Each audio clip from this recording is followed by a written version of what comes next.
on Troy, a team that's currently in first place and is winners of the last 4. Hello everyone, alongside Ben Stanfield, I'm Will Kohlmeyer. So glad to have you on board with us here tonight. We'll introduce you to the third member of our team, Gavin Baxley, in just a moment. Great matchup tonight. The preseason pick to win the West against the team that's currently tied for first. What are we going to see here tonight? Yeah, excited about it and looking forward to these two teams.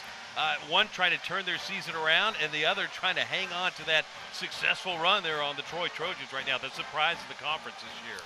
Well, as for a couple featured players to keep an eye out for, it is supper time, but for Louisiana, it's lunchtime. It was my favorite subject in school, Will, and it may be my favorite subject tonight, too. Physical runner, he'll bulldoze you if you're not careful. Last week against Southern Miss, he threw for 112. Also, he ran for almost 100. Lunch is a buffet. He's got it all, and we're going to be running those puns all night tonight. How about that? Now, his counterpart for Troy is Tucker Gilcrease, and he has been dynamic in the month of October, including the last 2 games. This young man's fun to watch. If there's a will, there's a way, and he'll do what needs to be done to win, run or throw. In the big win at ULM last week, 13 of 21, 223 through the air, and a touchdown, and he is dynamic. Yes, he really is. Okay, all right, that sounds good. Yep. Right.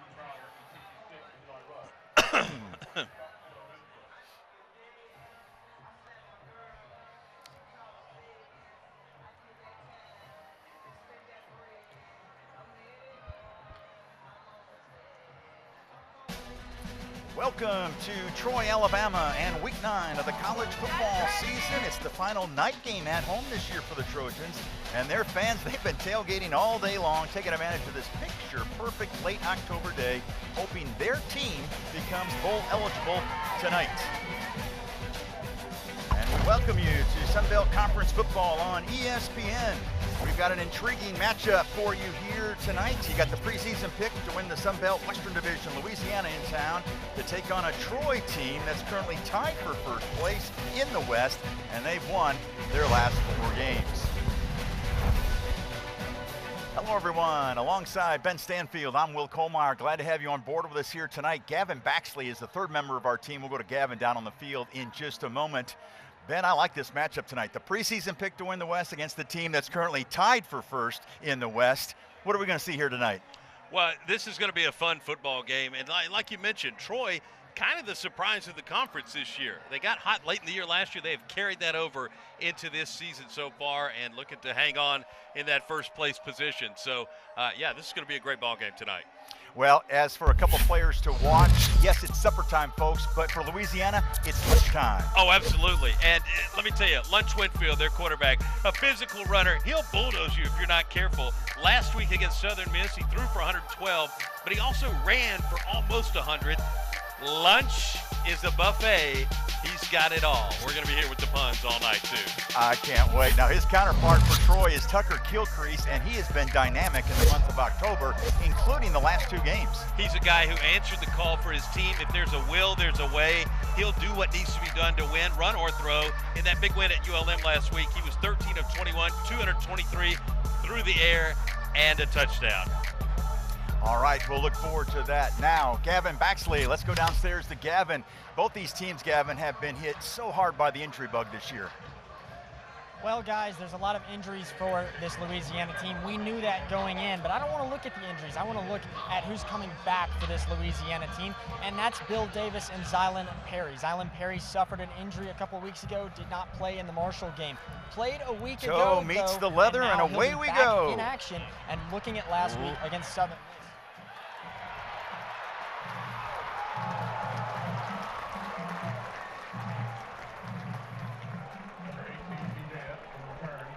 DJ Epps with the return for Troy. And this will be our first chance to see Tucker Gilcrease. 5 TD passes against Texas State a couple weeks ago. That was the second most in program history. Yeah, he's looking for a fast start tonight, too. I would look for some short, consistent passes to try to get things rolling offensively and consistently out of the gate here, and we'll see what he's got coming up in the shotgun to start things off tonight. So no Tay Meadows the fine running back for Troy, and Jordan Lovett gets the start, number 1, and Kilcrease's first pass is incomplete. How about some impact players to keep an eye out for, Ben?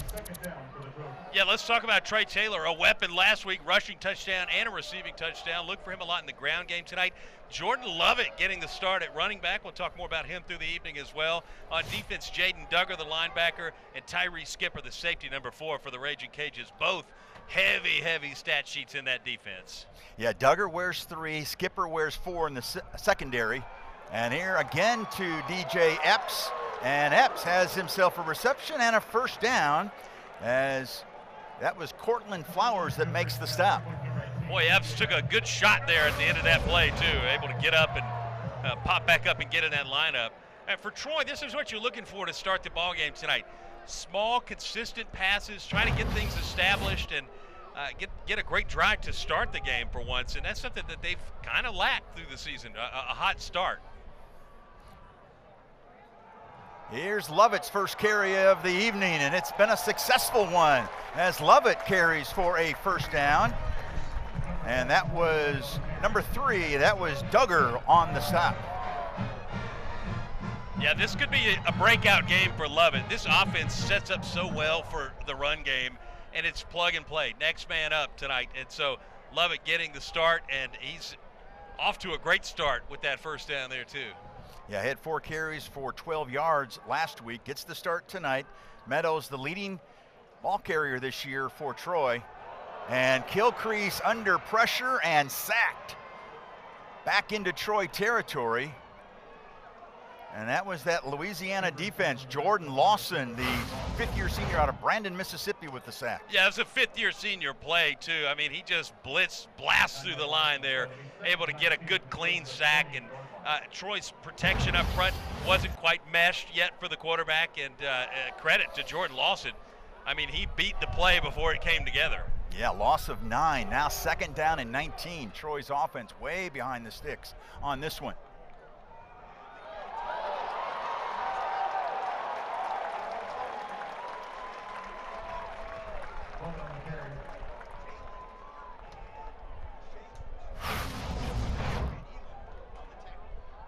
Yeah, love it. I mean, right through that same hole where the sack was given up last play, there he's got a whole road paved out in front of him. Big time run, sets up a short 3rd down. I didn't love the spot there, but I thought he had the first down, but still a great run though.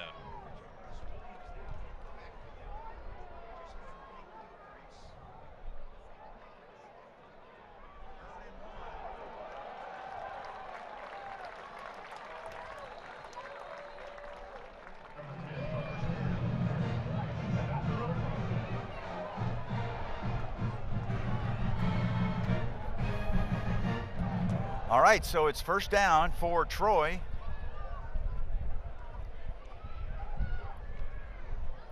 Copy that. Yeah, Kilcrease able to find a way and get that first down. That's what we're talking about with him. If there's a will, there's a way. He can get it done. So first down and 10 at the 30-yard line for Troy. Another run again up the middle. Troy having a ton of success right up the gut.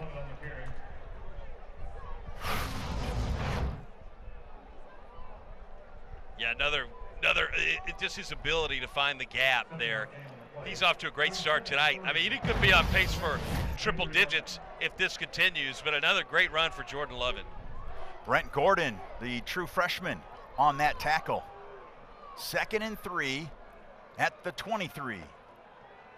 That's Higgins in motion for Troy. This time Kilcrease on the RPO, and he gets stuffed right off the bat. Nice job by Terrence Williams, along with Fight the Third. Yeah, that RPO just never had a chance to develop. There was too much traffic in there before he could pull the ball back, and just really, honestly, lucky to get out of that play for Troy with the football protected in a situation like that. So Jarvis Williams back in the backfield to the left of Kilcrease. 3rd and short, Kilcrease up top. He's got a man caught. First down inside the 15, down near the 10-yard line.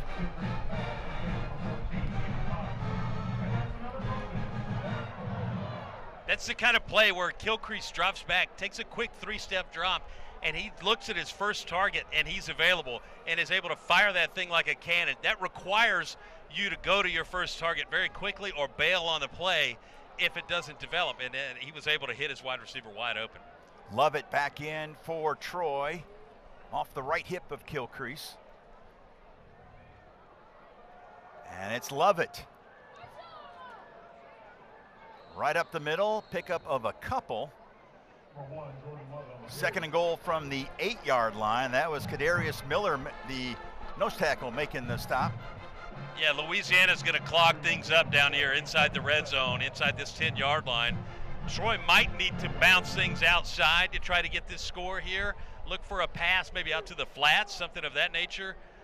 But try to get the wide receivers involved to get a score here for the home team.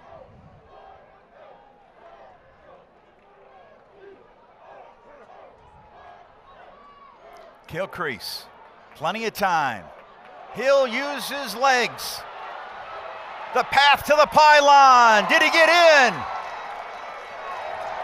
Yes, he did. And a touchdown for Troy as Tucker Kilcrease cracks the code on the first drive of the night for Troy. What a great run. He's able to outrun the defenders and turn the corner.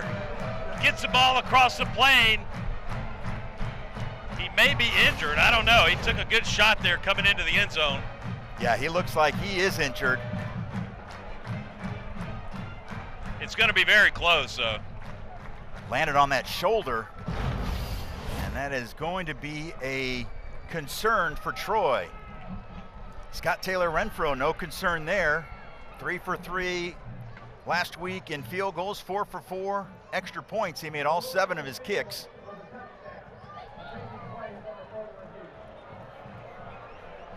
So there will be a review on this run that right now stands as a touchdown for Kilcrease. I think he got the ball across. We'll get another look at it here, but what impressed me the most on that play, though, was his ability to turn the corner, outrun the defenders, and even have a chance to make a play at a touchdown, because he saw the Wolves were hungry. They were coming at him, and he turned the speed on and got to that pylon.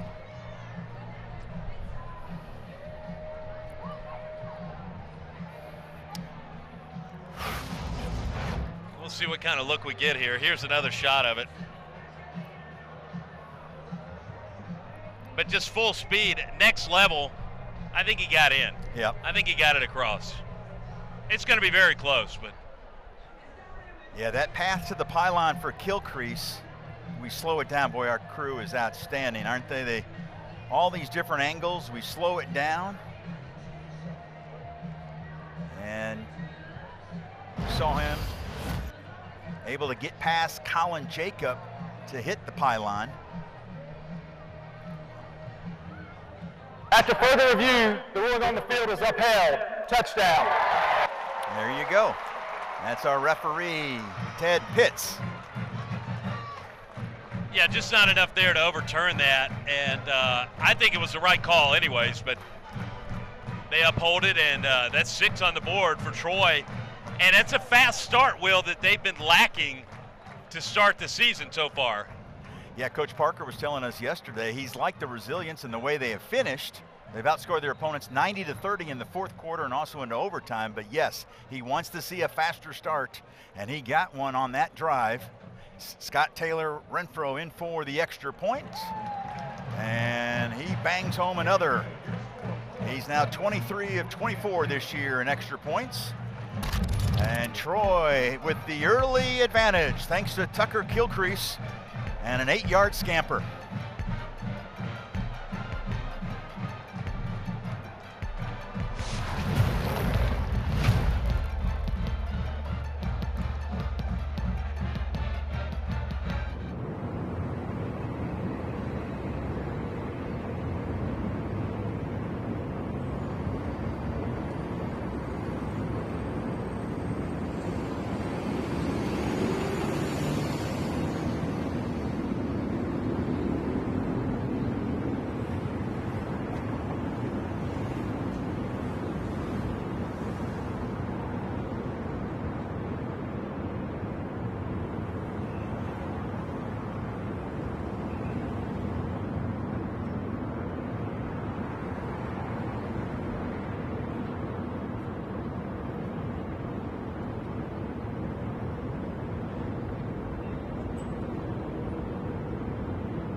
Troy, and that is some good news right there for Trojan fans. Tucker Kilcrease, he is walking around. You can tell that shoulder has been bothering him after that touchdown run from 8 yards out. That completed an 11-play, 67-yard drive that took nearly 6 minutes.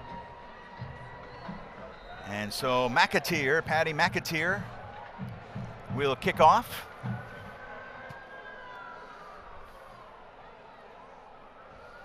And another touchback.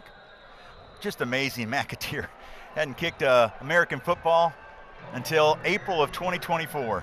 It's one of the better stories I've ever seen with a guy getting to college and playing the game and just with limited experience, but he's so good. He's so impactful on the game too, and just he's been a great addition to this team. Let's talk about lunch, Will. It was my favorite subject in high school.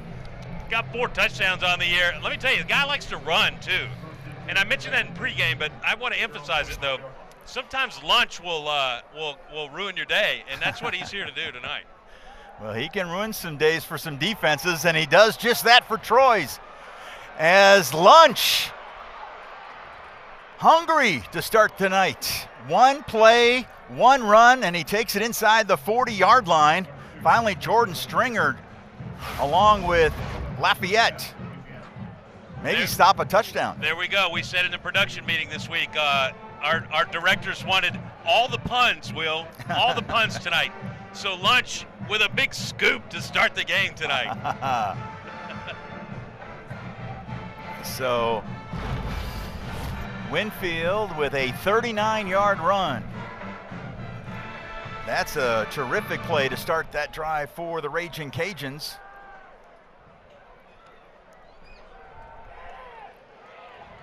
Winfield in trouble. He's got a man wide open, and it's going to be a touchdown for Louisiana. That was Shelton Sampson. He's finally back from an injury. He's a big play receiver. Coach Dez was talking about it last night to us, and wow, 2 plays, 75 yards. Unbelievable poise there by Lunch, too. He was ready for the moment, stood in there, took the hit, saw his wide receiver on busted coverage on the wide open route, and is able to hit him untouched for a touchdown. And here we go, 2 plays, and just like that, Lunch hit the spot. And that is Tony Sterner. Now 19 for 19 and extra points this year. And how about the counterpunch by Louisiana? The 39-yard run by Winfield, and then this 36-yard strike from Winfield to Sampson, and we're tied at 7.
Moves early on in this one. Tucker Kilcrease and the Trojans about to get the football back. Both offenses flexing their muscles right off the bat, Ben Stenfield. Yeah, I'm having a good time. We got a punch and a counter punch, and we got two teams that never say die. See what we get here on the third drive of the night. That was the first career touchdown reception for Shelton Sampson. And he was wide open. Coming back from an injury earlier this year. And the coaches were thrilled to get him back. That's Epps on the return. Yeah, understandably excited to get him back too. I mean, that's, you look at his playmaking ability there. I want to go back at some point, and they'll be checking the game film to see how he was able to get so wide open on that touchdown pass too. That was pretty remarkable. So yeah, that's a problem that I know Dante Wright and his defensive staff trying to figure out, because yeah, and it's happened before to Troy too. The good thing for their defense is they've been able to shore stuff like that up as the game moves along. But yeah, it was. So here's Kilcrease. Evidently the shoulder is just fine as they Coach Reagan, Sean Reagan, the offensive coordinator, calls a run right off the bat, and that tackle by Terrence Williams. Pick up a 4. Here's another look at that touchdown pass. Watch Lunch take the hit here. All right, big boy hit. What I've got to figure out is how the receiver was just, I mean, untouched. Sampson was just out there on an island on that play. It was wild to see how far ahead of anyone he was. Kilcrease 2 for 3 throwing, now make it 3 for 4. If that was indeed a forward pass, might have been a lateral. That's Terrence Williams again with the tackle. Solid pickup for the Trojans, though. Yeah, when a play ends like that, you're happy everybody gets up. Even the staff, they're taking some ankle shots as well after that run. That's Troy Taylor making the play for Troy, and Lovett is back in as the running back for Kilcrease. Got a power set. Yeah, that pistol power set there. 3rd and 1. Lovett up the middle. He needed 1. It looks like he picked up 4, almost 5 yards. Terrence Williams with another tackle. He's the converted running back, having a good start at the weak side linebacker position for the Raging Cajuns. And Troy going with some, 31 personnel there on that. Yeah. That's a wild formation, and one that sets up for a good run like that. Got all that protection in front of your running back, and love it, man. He's just off to a great start tonight for this Troy offense. So 1st and 10 at the 39-yard line for the Trojans. Again, it's Lovett. A punishing run up to the 45-yard line. A 6-yard carry for Lovett. Demery makes the tackle. Yeah, we keep talking about lunch in this game, but Lovett is hungry tonight. And I think you got to feed this guy until he's full. I mean, he keeps reeling off consistent runs like this, and if it ain't broke, don't fix it. Lovett or a short pass, and just keep grinding it down the field. That's Jackson Worley, one of the tight ends in motion. Kilcrease has time, and now he'll just fire it out of bounds. And he'll set up 3rd down. That Raging Cajuns secondary is very respectable on this field too. And so, and you got like guys like we mentioned earlier, Tyree Skipper back there, playmakers on this secondary. They're going to give you a little bit down low, and so far in the run game tonight too. So it might be better for Troy to take advantage of that, of course, here in the early going. Well, they love the fact that Eli Russ and Paul Bowling, the true freshman center, is back in the lineup. Both of their tackles for Troy are out for the year. And there's a pass completion for another 1st down. I think that was Ra Thomas on the reception. Yes, it was, the former Mississippi State / Georgia Bulldog. Yeah, watch Gilcrease hit Ra-Ra across the middle here. Ra-Ra is in a little bit of traffic, but he spins out of it, trying to turn the ball north. Just wasn't able. He was one step off from that becoming a big-time explosive play for that offense. Colin Jacob in on that tackle. He's making his first career start at safety. Gilcrease looking for a big chunk, thrown into double coverage, and it's incomplete into the end zone. The intended receiver was Ra-Ra Thomas. Yeah, just a nice job by Cortland Flowers back there. He's got a loaded up stat sheet on this defense for the Raging Cajuns. A fifth-year senior out of Dallas, and these guys able to lock it down on this defensive secondary. That's been the tale of the game tonight so far. Troy's secondary giving up some problems, and Louisiana's is not. No gain there.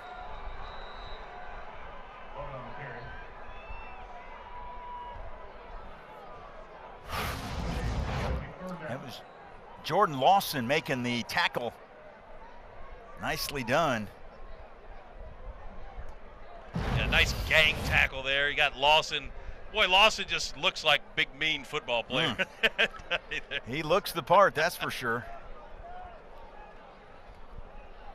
He's Third and long. 6'4", 243, and Lovett felt every bit of that. Out of Brandon High School in Mississippi, right outside the capital city of Jackson. Pass is complete, a shoestring catch by Peyton Higgins. Cameron Whitfield on the stop.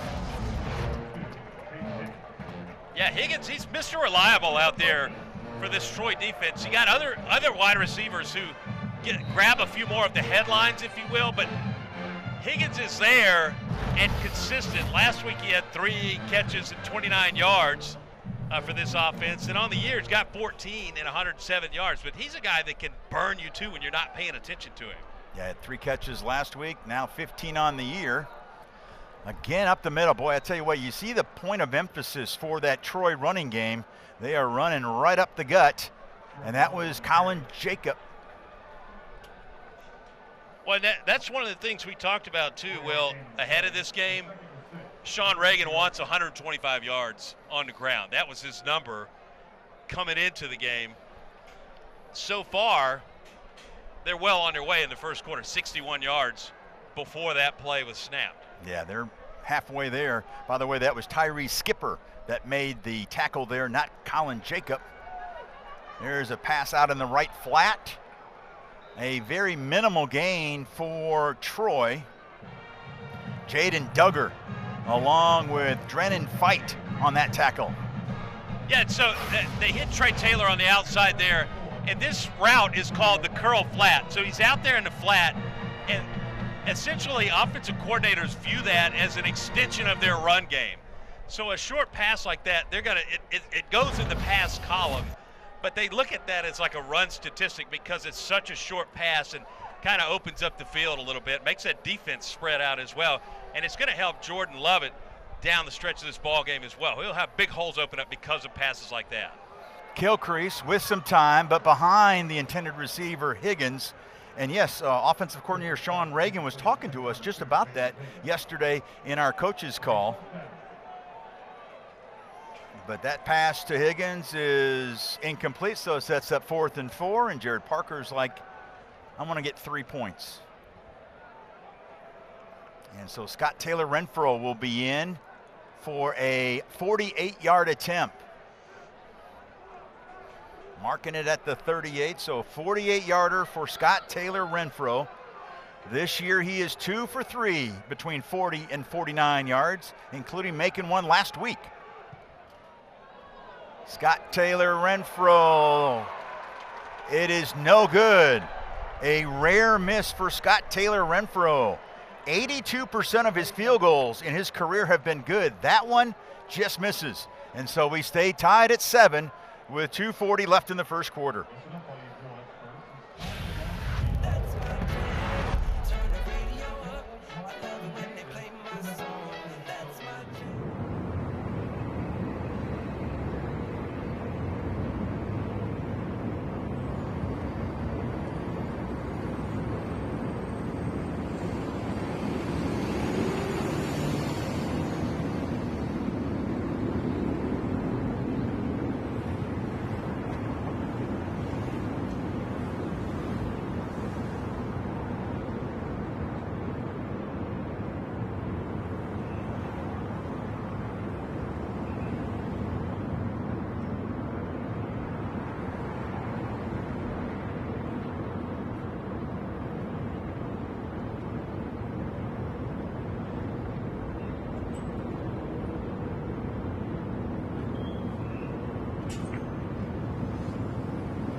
Troy.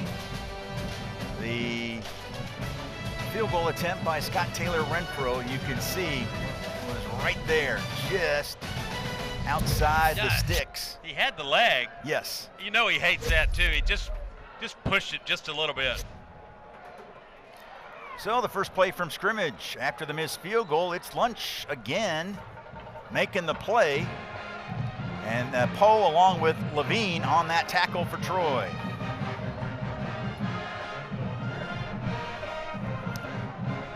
Lunch in trouble. And it's a sack Lunch. Troy gets the sack on Lunch. That was Donnie Smith, the bandit. A, how many times do you think that phrase has been used in his career? And B, how pumped were you that you got to say that tonight too? Not pulling for a sack, but no, absolutely not. You know, when the puns write themselves, right? You're ready absolutely. for it. And we know the story of how he got his nickname too, right? We'll talk about that later on. Oh my goodness, and it is a classic story, and it's easy to be a fan of Lunch Winfield, that's for sure, once you hear this story. And it looks like a timeout as Coach Desormeaux makes the calls time on a 3rd and 3 with a $1:44 left here in the first quarter. Yeah, his just ability to scramble though, he makes defenses change their whole tune when you're trying to defend him, because he looks and he's got the freedom, and you talked with the head coach this week too for Louisiana, and Coach Dez says that he's able to check down, he's able to look at his receivers, 1, 2, 3, and he's able to go if he sees it too, and they give him that freedom of choice, and he's able to go, and if it's there, take off running, man. That's what they tell this kid. Really appreciate Coach's time last night. They just got into the hotel there in Montgomery and gave us some time, and always appreciate the time by, of course, even with the Troy coaches before each broadcast. And here's Lunch around the left end. He's got the first down and then some into Troy territory, and he just takes care of business with those legs of his.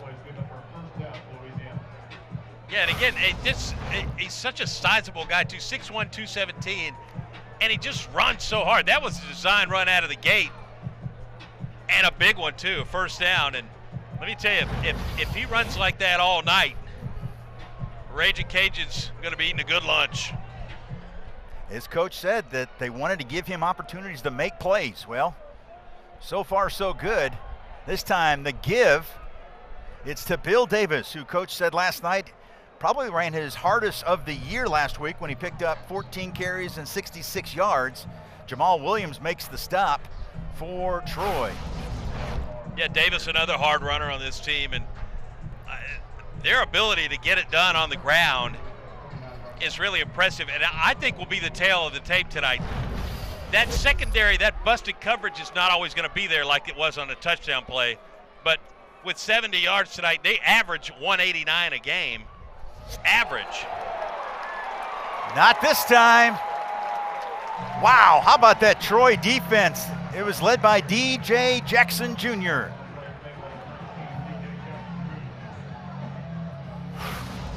Yeah, watch DJ here, hungry for some lunch. Able to bust through that line. Lunch made the handoff, my bad. But the defense front, Jamal Williams able to jump through there and get in on that action as well. And Troy shut that play down, trying to make Louisiana, trying to dare them to throw the football again. Zylan Perry is going to be in, but not before the end of the quarter, as Dante Wright in that Troy defense. They've had 6 or more tackles for losses in 6 of the last 7 games this year. We're tied at 7 after 1.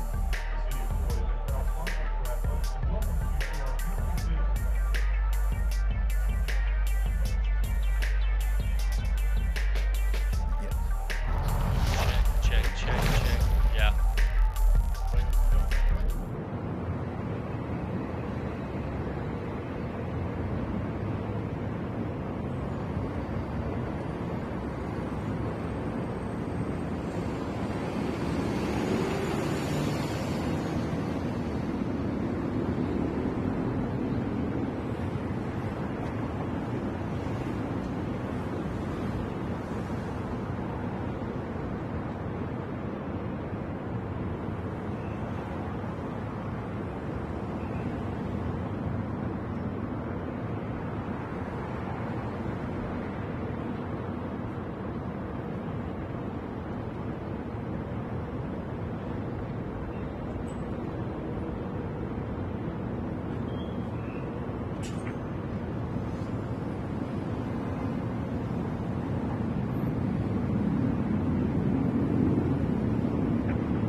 Welcome back as we start the second quarter, tied at 7.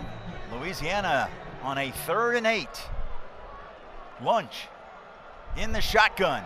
Far side, in stride, and it's just incomplete. He was looking for Shelton Sampson, who had the touchdown reception in the first quarter.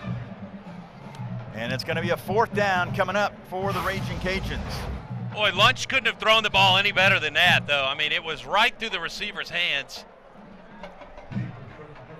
He just maybe a hair out of reach, but he wasn't able to reel it in.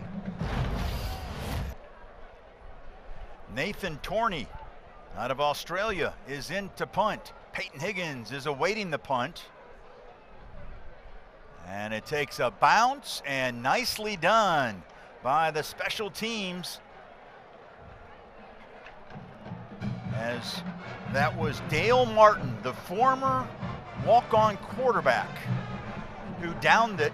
Remember, he came to Louisiana as a walk-on quarterback, and that was under Billy Napier, and he was the 7th string quarterback. He was not going to play, and Coach Napier says, hey, if you want to play, switch to wide receiver. So he has worked his way up, had a huge game against JMU a couple weeks ago, and he's a wide receiver now, making plays even on special teams. Well, and you know, let's talk about Billy Napier for a second, too. He's been in the headlines a lot this week, obviously. Why he was able to move up the food chain is because he had 7 quarterbacks at Louisiana. This guy had depth. He built this program into a real Sun Belt power while he was there, and of course, that's one of the byproducts of it. Gilcrease up top, and it's picked off. It was in and out of the hands of the Troy receiver, and Cortland Flowers is right there. His 2nd interception of the season, and Louisiana is in business. Yeah, we'll get another look at it here. Flowers already having a great night tonight.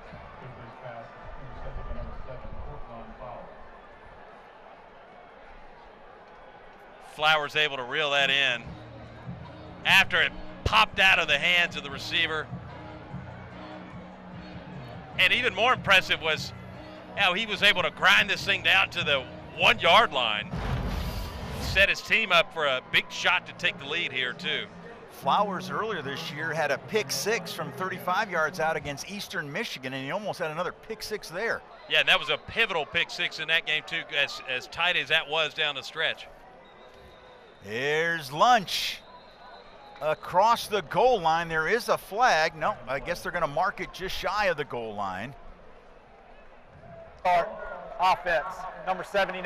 That's a 5-yard penalty. Still 1st down. And that is Mackie Malo. And he is starting. He's normally the backup left guard, but he's starting at left tackle. But Coach Des was telling us last night his top 5 tackles are out tonight. Top 5 offensive tackles. That's brutal. That's absolutely brutal. All things considered, offense playing really well tonight, though. Yes. They've run the ball very well. Working on that passing game, but here's Zylan Perry, who just came back into the game, and he takes it inside the 5. That's Justin Poe, the junior from Mobile, Alabama, coming up and making his 25th tackle of the year. If I'm Louisiana, I may try to pop it outside on this play here or go right up the gut. They go up the gut, and they go into the end zone. A touchdown as Zylan Perry scores for the 6th time this season, and Louisiana has taken the lead.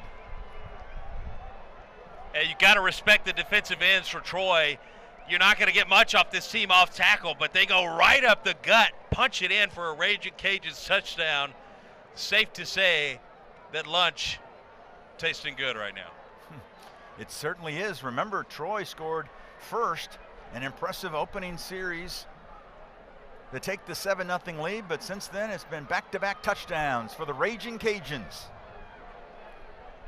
And this is Sterner to try to stay perfect on the year in extra points, and he is now 20 for 20.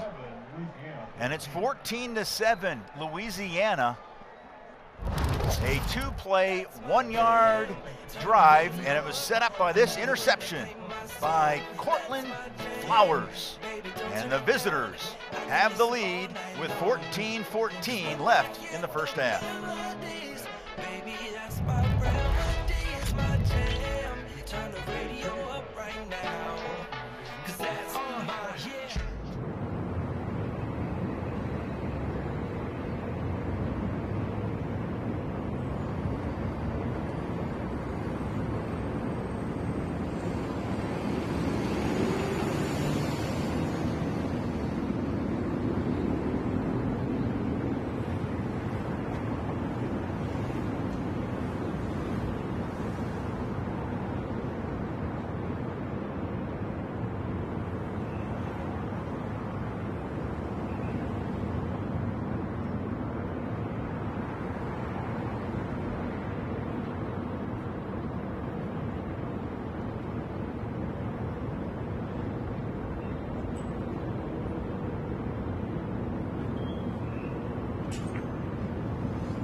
Parker was telling us yesterday, one of the keys tonight for the Trojans, they have to win the turnover margin.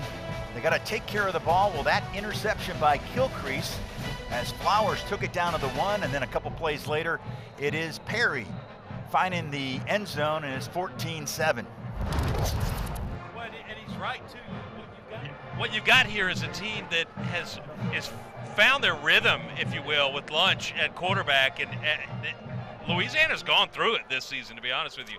Injuries have plagued this team, and they feel awful comfortable tonight, though. DJ Epps took it at the goal line, takes it up to the 20-yard line, a 20-yard return, and that's where Tucker Kilcrease and that Troy offense will take over.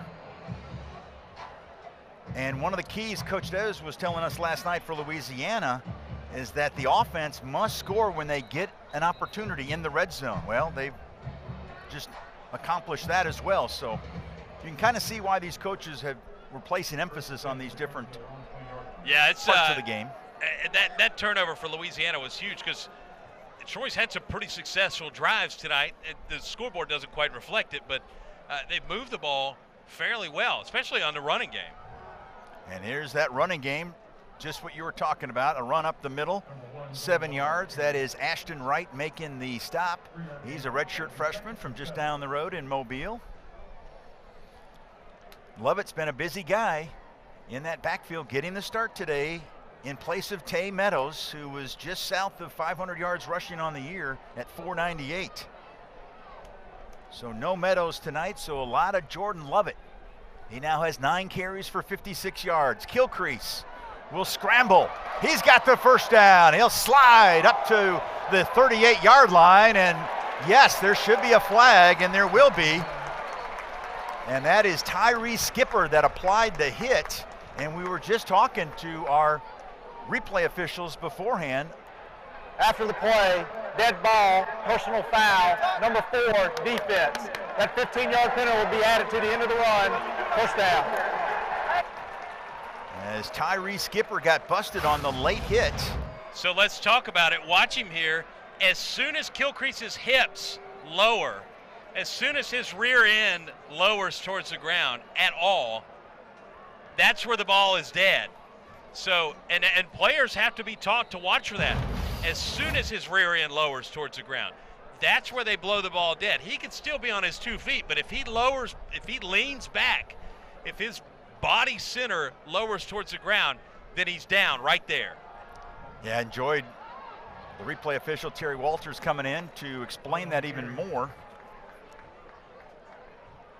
Yeah, so that's going to get called every time, too. It's a little bit different setup with that rule, but that's what you got to watch for on defense. You got to be looking at his backside, and when it lowers toward the ground like a slide, he's going to be defensive player at that point. Jordan Lawson made that stop. He's had a busy first half for Louisiana. 2nd and 8, kill crease to Higgins. He's got it inside the 40 down to the 35-yard line, and the Trojans move the chains. Yeah, check out Higgins. That's, again, Higgins is deadly in this situation because you're counting on the quarterback to run. You've got all the receivers essentially in one-on-one coverage. Higgins down low on the comeback route, able to snag that pass, get a big first down for this offense. Colin Jacob on another tackle for Louisiana. Jairus Williams, I should say, is in. Kill crease in a bunch of trouble, and there's a flag. And I think there might be a hit high on kill crease. I'll wait for the referee, Ted Pitts, to make the call. Holding offense, Oh, number it's gonna be a hold. 67. That's a 10-yard penalty. We'll It replay looked like first he down. was looking at the hit. So I beg your pardon. That was on Matt Henry, 67, right? Yeah. Yes. Yeah.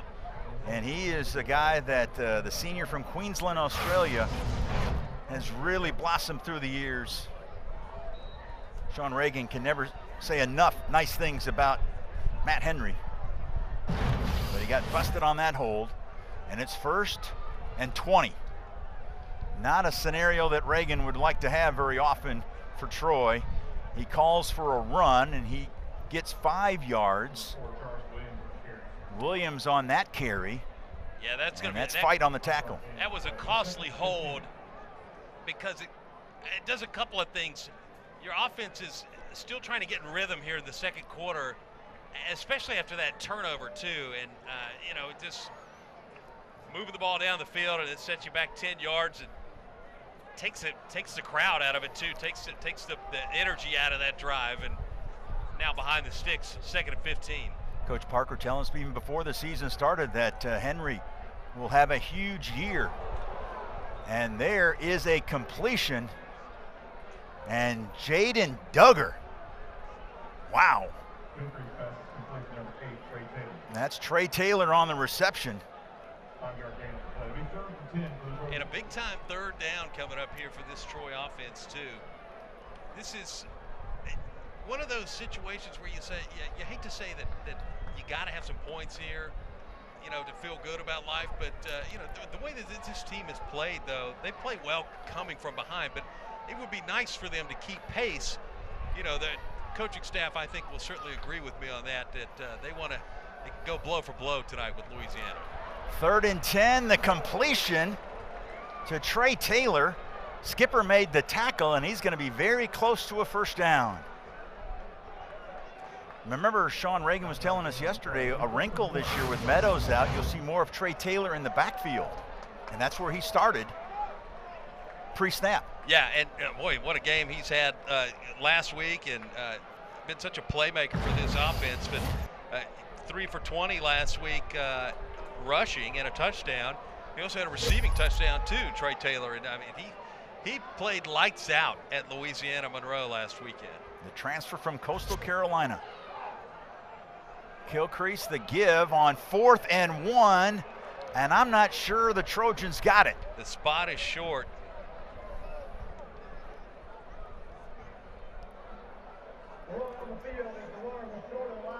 The ball goes over on downs. First down. So Flowers in on that stop, and Parker rolling the dice to try to convert on 4th and 1. They do not get it, and Louisiana will take over on downs as Lovett got stopped just shy of the first down.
Louisiana with the football and the lead. Let's send it down to Gavin Baxley. He's got an update on Kilcrease.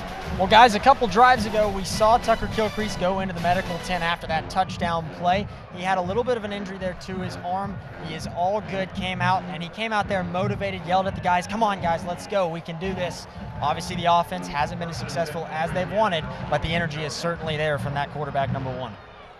All right, thank you so much, Gavin. Looking forward to your continued reports all night long here from the vet. New quarterback for Louisiana. It is Walker Howard, and it's an interception, and it's going to be a pick 6. That is Jaquez White. What a year he is having.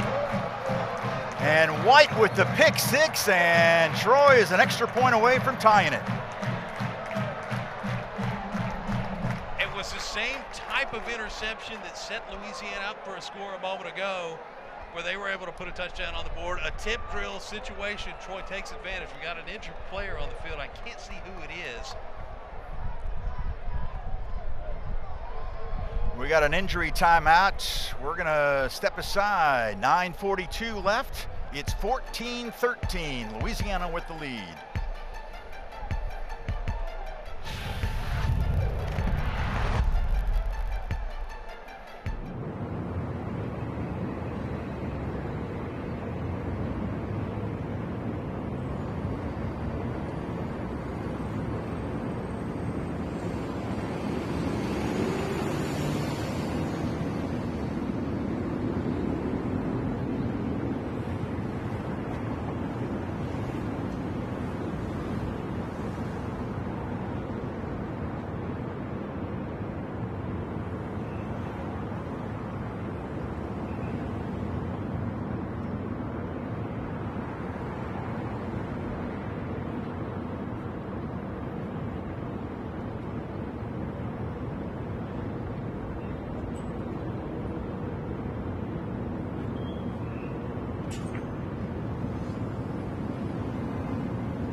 That just had the pick 6 to cut it to 1.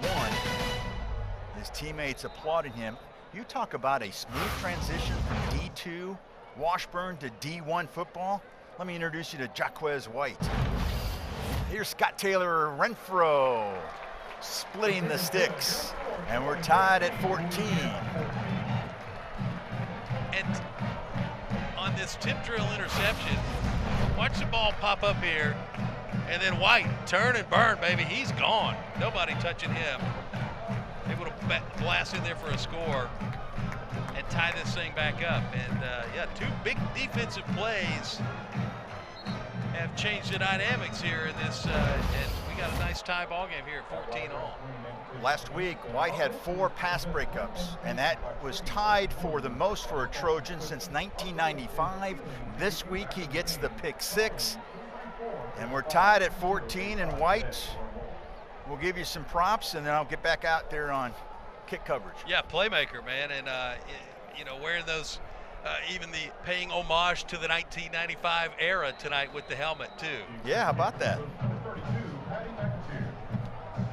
A lot of things happening here tonight. Of course, they celebrated the return of some of the members from that 2000 Southland Conference Championship team.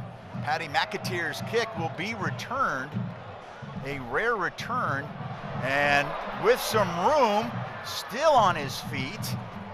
That is Robert Williams, the wide receiver, the redshirt senior from Humble, Texas.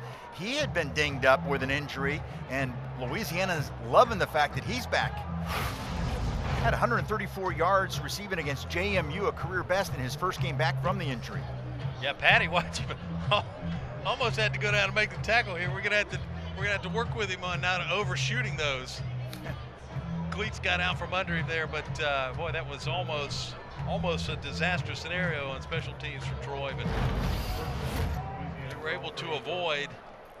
And here come the Raging Cajuns on offense. Lunch Winfield back in at quarterback as Walker Howard came in, the former LSU and Ole Miss Rebel, had that interception, and now Winfield is back in. Devin Lafayette makes the hit.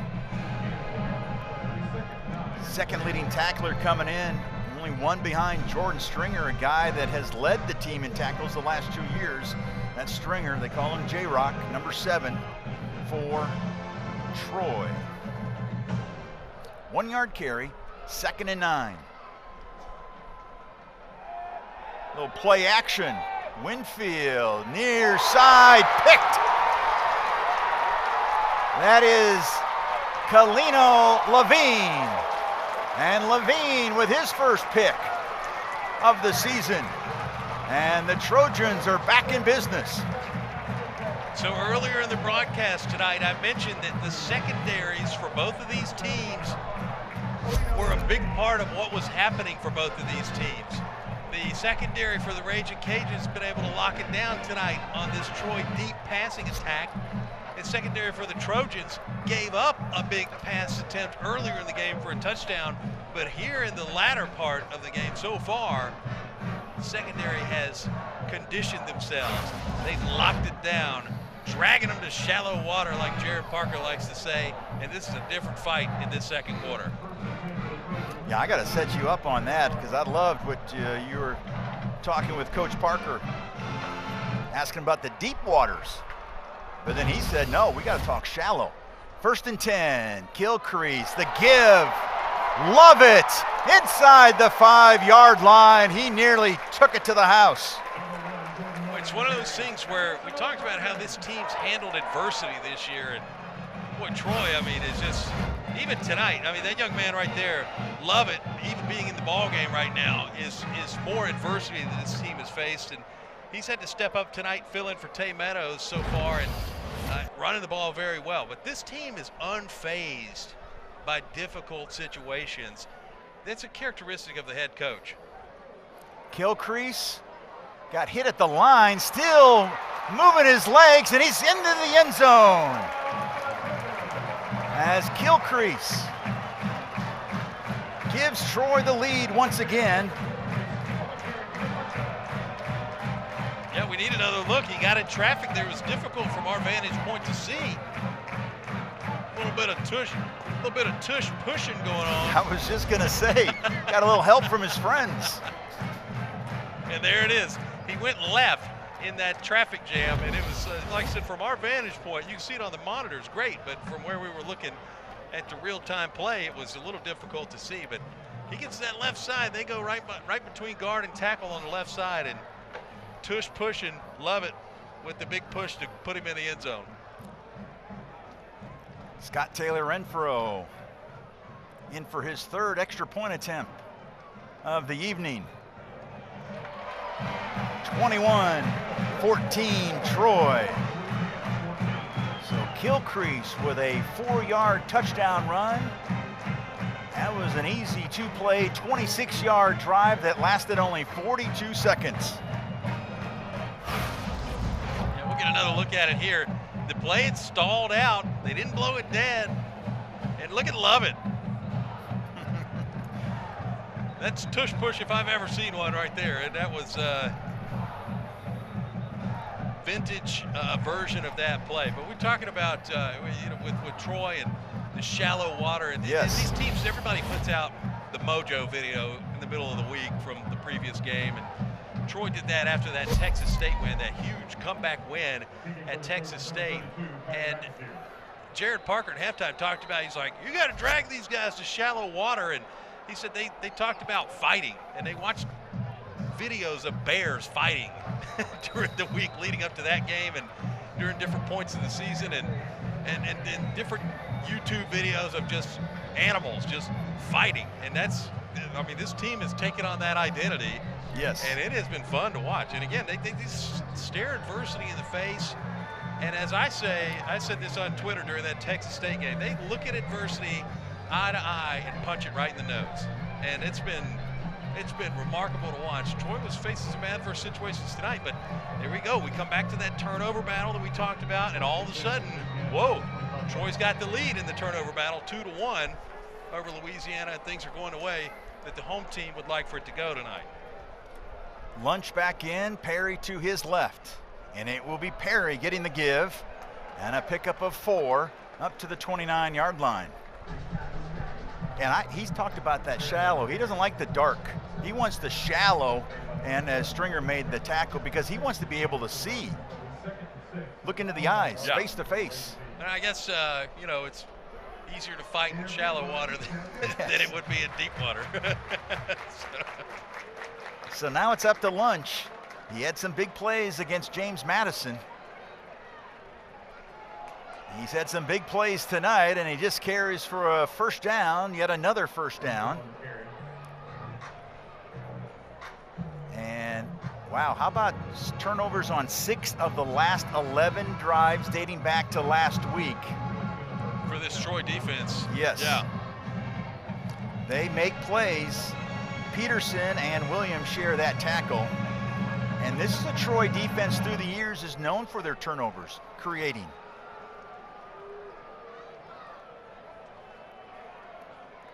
I think give to Perry.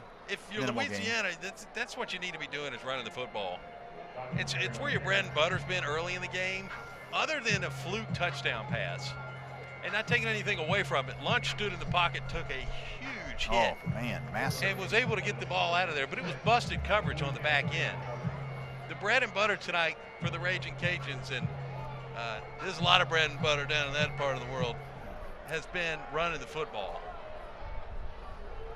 Let's see what Louisiana will call on 2nd and 6. It's Perry again. He had 55 yards on 13 carries last week in his first game back from an injury. Poe and Stringer in on that tackle. And it's 3rd and 5. Even in this situation, though, you think 3rd and 5, I got to throw the ball. You don't have to throw the football here. Give Lunch 1 or 2 reads, 1 or 2 quick reads, and then tell him to take off.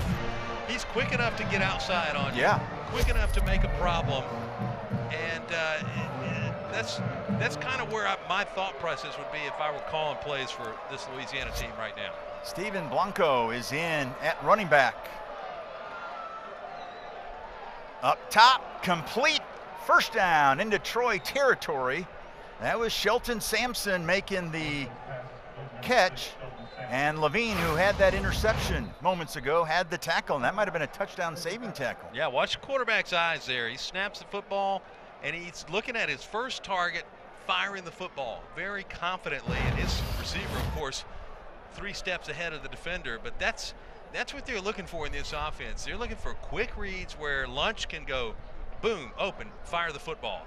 Or if it's not there, he's got maybe one more that he checks to, and then we'll take off running down the field. But just a great offensive play there, and another first down for this offense. Rondell Carter is the injured Trojan. Backup strong safety, 6'1", 185, a sophomore from Charlotte, North Carolina. And that's a good sign. He is up. He is limping, though, and that is a noticeable limp. His teammates give him a little love, and he will limp toward the Troy sidelines with 5:28 left in the first half. And 5:28 to go here in the second quarter. If I'm Louisiana, I'm thinking I'm not giving the ball back at this point. It's mine, and I want 7 points. Oh, wow. Take it the rest of the half. That's Blanco up the middle. He's a redshirt freshman from St. Martinville, Louisiana. Thompson and Stringer share that tackle. With the way that they've run the football, they're on first down. Gain of 8 yards. Again, everybody's looking for a free lunch, and running the football is it right now.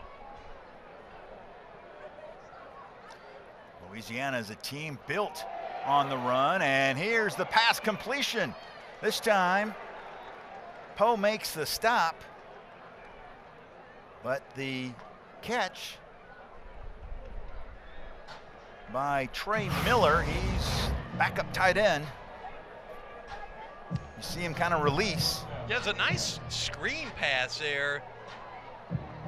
Offensive line all went left in this screen type situation. And then there's Lunch running one-on-one with the receiver. I think he had the option there. He could have taken off running if he wanted to, but receiver was able to make the grab, and another first down for this offense. Miller out of Weston, Nebraska. There's Lunch spinning his way inside the 20. And the Raging Cajuns are back in the red zone. Stringer in on that tackle. Also got some help from Lafayette. And that's why he's so fun to watch right there, too. You remember, he doesn't do it as much now that he's the quarterback for the Cowboys, but Dak Prescott, back in his days at Mississippi State, used to be kind of a dirty runner like that. You know, it's not a finesse, pretty type thing. It's just, by the time I come up for air, grind through all this traffic, I've gained 15 yards type of run. That's exactly what we saw there from Lunch. Winfield, 85 yards on 6 carries tonight. This time, it's Bill Davis getting hit by Talik Robbins, who has played at Ole Miss, he's played at Houston, and also at Northeast Mississippi Community College. This is his 4th stop at Troy, and the senior from Philadelphia, Pennsylvania makes the stop. And here's your dilemma on defense right now, too. You can't quite sell out on the run because Louisiana's beat you in some pivotal situations in the secondary tonight, and you don't want that to happen again. Now, Troy's had a couple of big turnovers here these last couple of possessions, but that's something they'll try to avoid. That's why they're not clogging it up with the whole house right now. This is Bill Davis. Very little room to run. That's Jaquez White, who had the pick 6 earlier in this quarter, making the hit, and it's now 3rd and 13 at the 20. And this Trojan defense. I think they're going to sit on it here until this 2-minute Wait for the 2-minute. Yep, that's a smart play by the Raging Cajuns, and get a chance to talk it over and get the play that they want on a 3rd and 13. We have reached the 2-minute timeout, and we will return to the vet in just a moment. It's 21-14, Raging Cajuns trailing, but they've got the ball at the 20 when we return. Defense has been a story lately. Winfield, though, and the Raging Cajuns now have it down to the 20. We'll see what happens on 3rd and 13 when we come back.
All right, here we go, 3rd down and 13.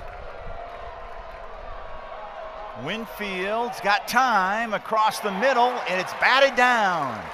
And it'll be 4th down and 13. That was Julian Peterson, the senior from Pinson, Alabama, knocking it down. If you can't get the lunch, at least start waving and knock it down. Yeah, if I can't have lunch, I'm going to ruin it for everybody. That's what he was saying there, Peterson. Well, when you're 6'3", 305, he probably enjoys a good lunch. He didn't skip many. Lunches. All right, here's a field goal attempt of, looks like it's going to be a 37-yarder. This is Tony Sterner. This year he's 5 for 6 from this distance. Make it 6 for 7 as he bangs one home with 1:51 left.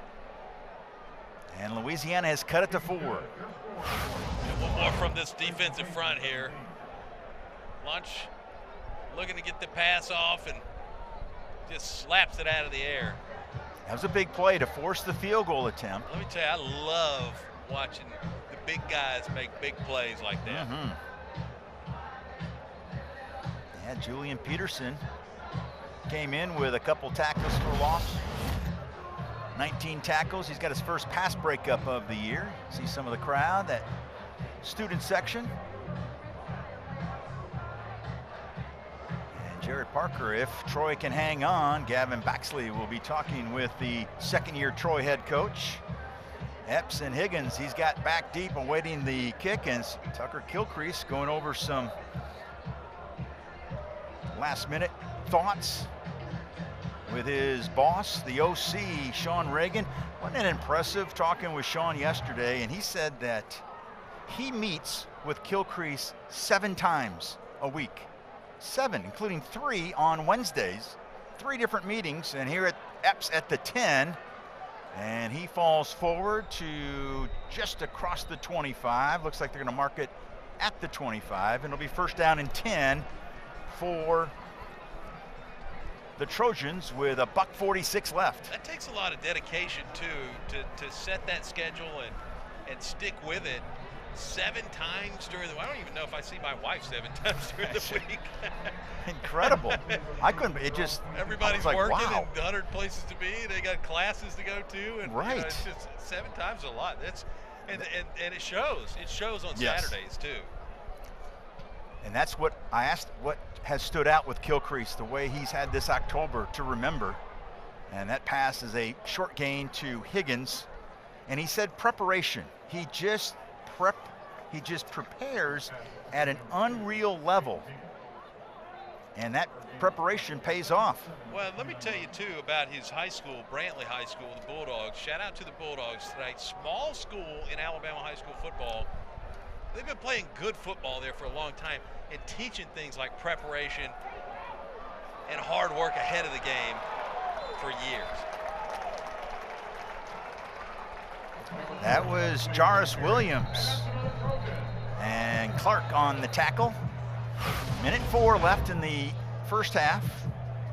Yeah, Williams with a great carry there too, able to find the hole, slide out to the outside, get a big gain for this Troy offense. Yeah, 13-yard pickup before Clark knocked him out of bounds. Give his high school a shout too. Blunt from Pritchard, Alabama, just north of Mobile. They're going to be a nice playoff contender this year as well. They usually are, aren't they? Yeah.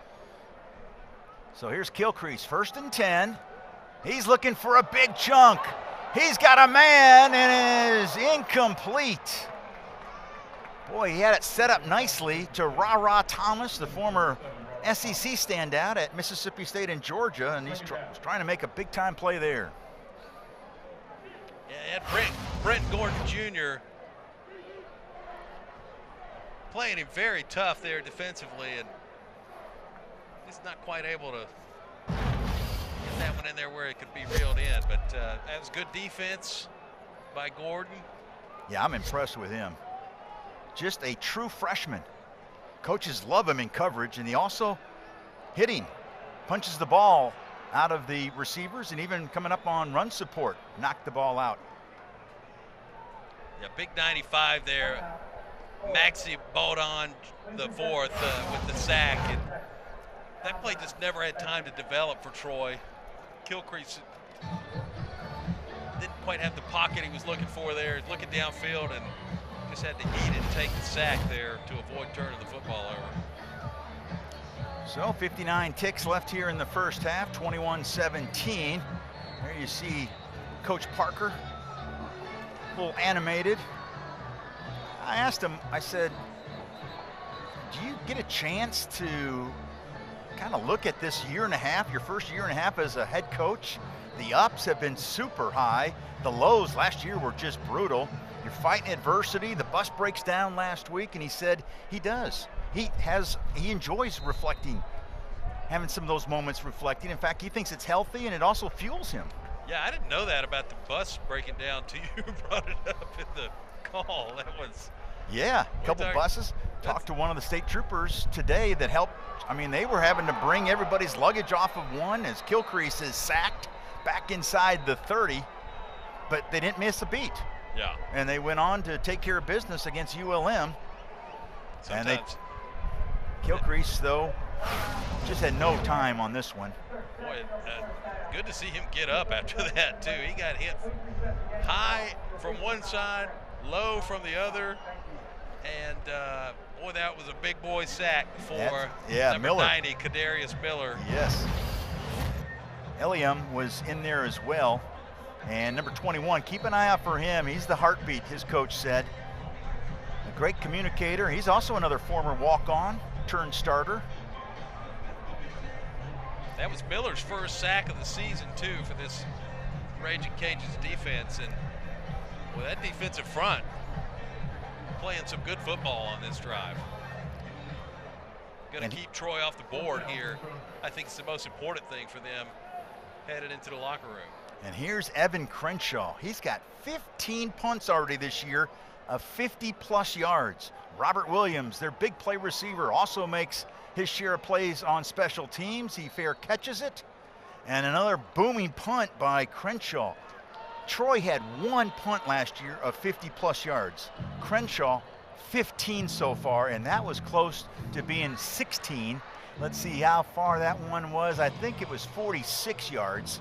So just shy of that. That just shows you the leg of Crenshaw out of Ponte Verde Beach, Florida. Is he the best punter in the country? People are asking. Man, he definitely, I mean, he's definitely a candidate to win the Ray Guy Award. And that changes a lot of things. When you're able to flip the field like that, too, it gets overlooked a lot. But it's so pivotal to back a team up like this.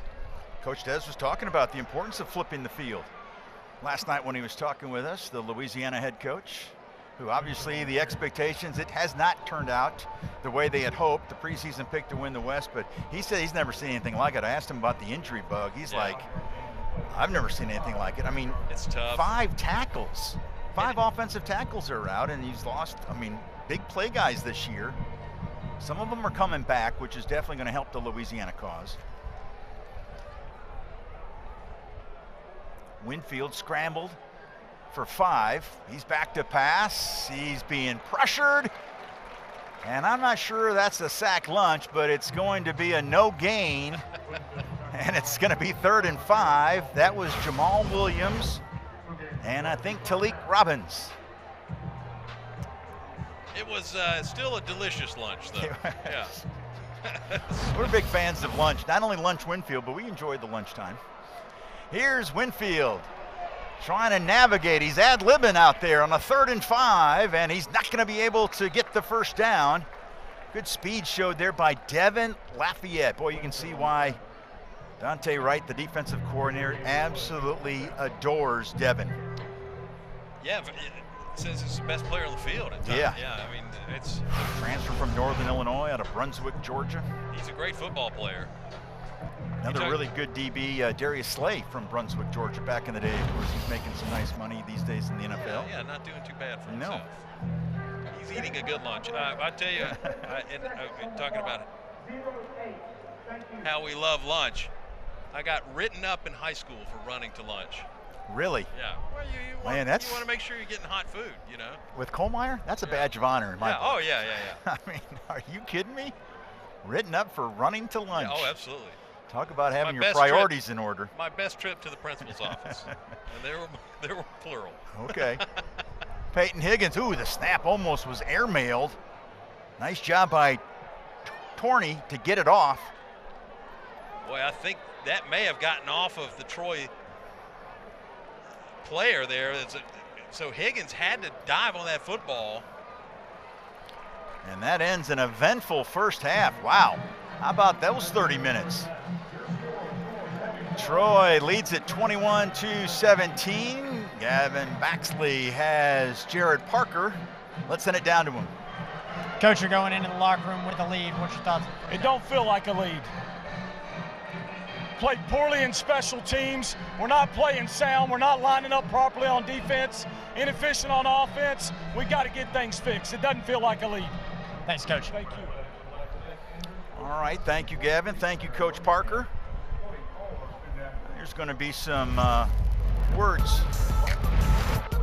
Yeah, it's our motivation at halftime. It's our man Gavin's first game to his sideline, and boy, you get an interview like that. Yeah, we call that indoctrination right there, baby. The coach is not pleased. No, he's not, but he's got a 21-17 lead, and we're at half. Last home game, night game that is, of the year for Troy, and they'll take a 4-point lead into intermission.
to Troy as it's the Trojans leading at half 21-17. Joining Ben Stanfield and myself, a couple members, the reps from SAC here at Troy. You got Katie Schleitz and Caitlin Altis. I appreciate, ladies, your time, and there's a reason why you're here, and that is a recently completed Bench Out breast cancer event this past Wednesday. Talk a little bit about that.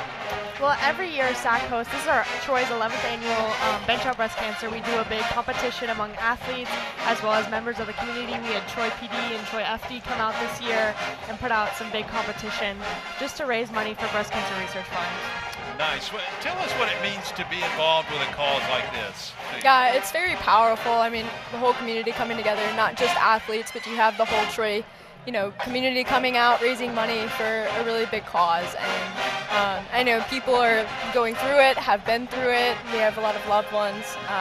So it's really powerful just to have a bunch of people backing. Well, and I think a lot of people don't maybe recognize this through the TV screen, but when they watch a football game, but the athlete community across all sports at a university is a pretty tight-knit crew. So it's kind of cool to get out there amongst everybody and do something like this, right? It's definitely cool as teams. So we're obviously we compete with each other all the time in our teams, but to come across as all teams together and kind of get to show out to each other, it's fun. It's a competitive thing.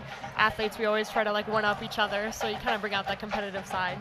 And how about Holden Wilson, 465 pounds? Are you kidding me? There's 39 that participated, folks. Wow. But Holden, my goodness, by far the best lifter. That's elite. Yeah, he's coming up on my max, just almost there. Nice, nicely done. Were you able to see it when he hit that number? Oh yeah. Yeah. I Did the was place there. just go bananas? Oh, it was wild. It was insane. Yeah. We had all of them were benching at different racks, and when he got over there to the big weights, we were like, oh man. Yeah, let's go. Yeah. Absolutely. Well, listen, thanks so much for all that you do to promote this, and we appreciate you stopping by tonight, too, and hope you enjoy the game, too, the rest of the way. Thank you for having us. Thank you for having us. Absolutely. All right, thank you so much, ladies. Caitlin Altis and Katie Schleitz, a couple student athletes here at Troy. We'll come back to the vet right after this. It's the Trojans leading 21-17 over Louisiana at intermission.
Welcome back to the Vet. We're at halftime, and the Trojans lead at 21-17.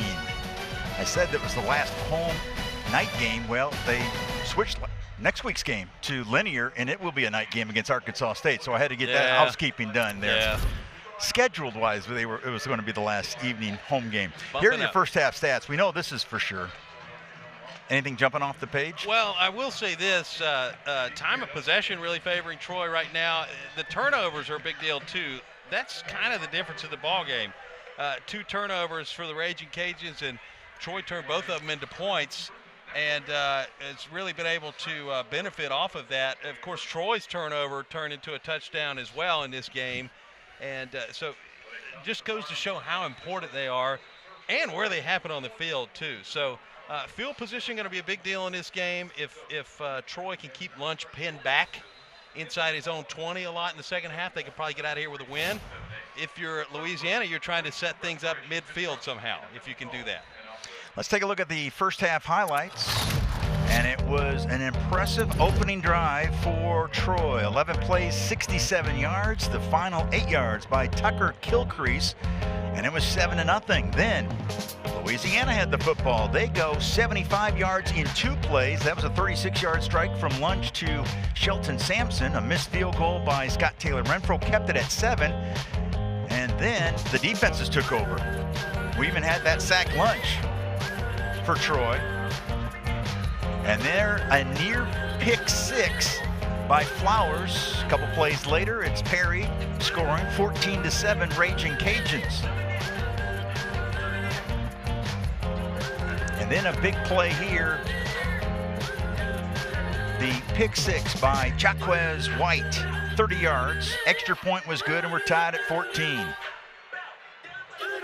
And then another interception by Levine sets up a touchdown by Kilcrease. And then a late field goal by Louisiana Sterner from 37, and that's why it's 21-17 here at halftime. Boy, Kilcrease lucky to get up from that sack without any issues there, because that was a big hit that he took on that last highlight there. We're going to step aside one more time, and we'll come back.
Let's go downstairs to Gavin Baxley. He just caught up with the Louisiana head coach.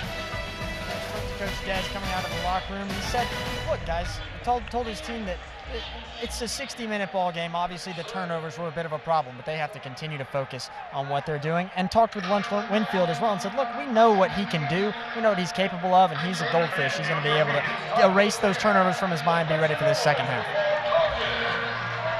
All right, thank you so much, Gavin. Been enjoying your reports all night long, and McAteer's kick is returned at the 2 by Williams. Robert Williams, who had a 50-yard kickoff return earlier this year. And he will take it across the 20, and that's where Lunch Winfield and his offense will take over. First half, Ben Winfield, 54 yards through the air, 90 on the ground. Yeah, that's what he does, man. He can slice and dice you with his legs, but then also, once you get comfortable trying to defend that, he'll hit you through the air too. He's had a couple of really big pass plays in the first half because he's able to stand in there and take a big hit too. And he, on the little RPO, goes with the run up the middle, and he might have picked up 2 yards. Stringer and Lafayette in on that tackle. Yeah, trying to go off the right tackle there and on that run, and that defensive front for Troy, just these guys are too big for that. They're not going to let you through there. That's been a strong suit for this team for a long time now. Coach Parker yesterday telling us one of the keys is to got to stop that run by Louisiana, and Winfield is up near the 30-yard line. He can go up the middle, he can go around the end, and Poe and White are in on that stop, and he'll set up 3rd and short. Now that is a problem area for Troy's defense, so is that if Lunch can get outside, if he can get to the corners and make the turn, he is very problematic there. Not going to have much success running up the gut on this Troy defensive front, but he can make you pay if he gets outside, though. There you see Winfield on the verge of hitting the century mark. He's got 98 yards, and that, of course, in college, sacks go against your rushing total, and he still has almost 100 yards rushing. Yeah, that was his total last week, 98 yards in that game against Southern Miss. And Louisiana's going to be shy. That was Talik Robbins along with Julian Peterson making that big-time stop to force 4th and 1. And another possession for Louisiana that's going to come up empty. And, you know, with the way the game is played these days, each possession has so much value to it. And you go through and you look at the amount of one-possession games that they've had down the stretch. When they played Marshall earlier in the year, they had that loss with Eastern Michigan, Rice to start the season, and then, of course, last week, too, against Southern Miss. That was a one-possession game for a long time, and you just hate it any time that you have to punt the football away like that. They're going to have to find some rhythm on offense. That was the Aussie, Nathan Torney, with that punt. Fair caught by Higgins. Solid field position for the first drive of the second half for Tucker Kilcrease. How about Kilcrease in the first half?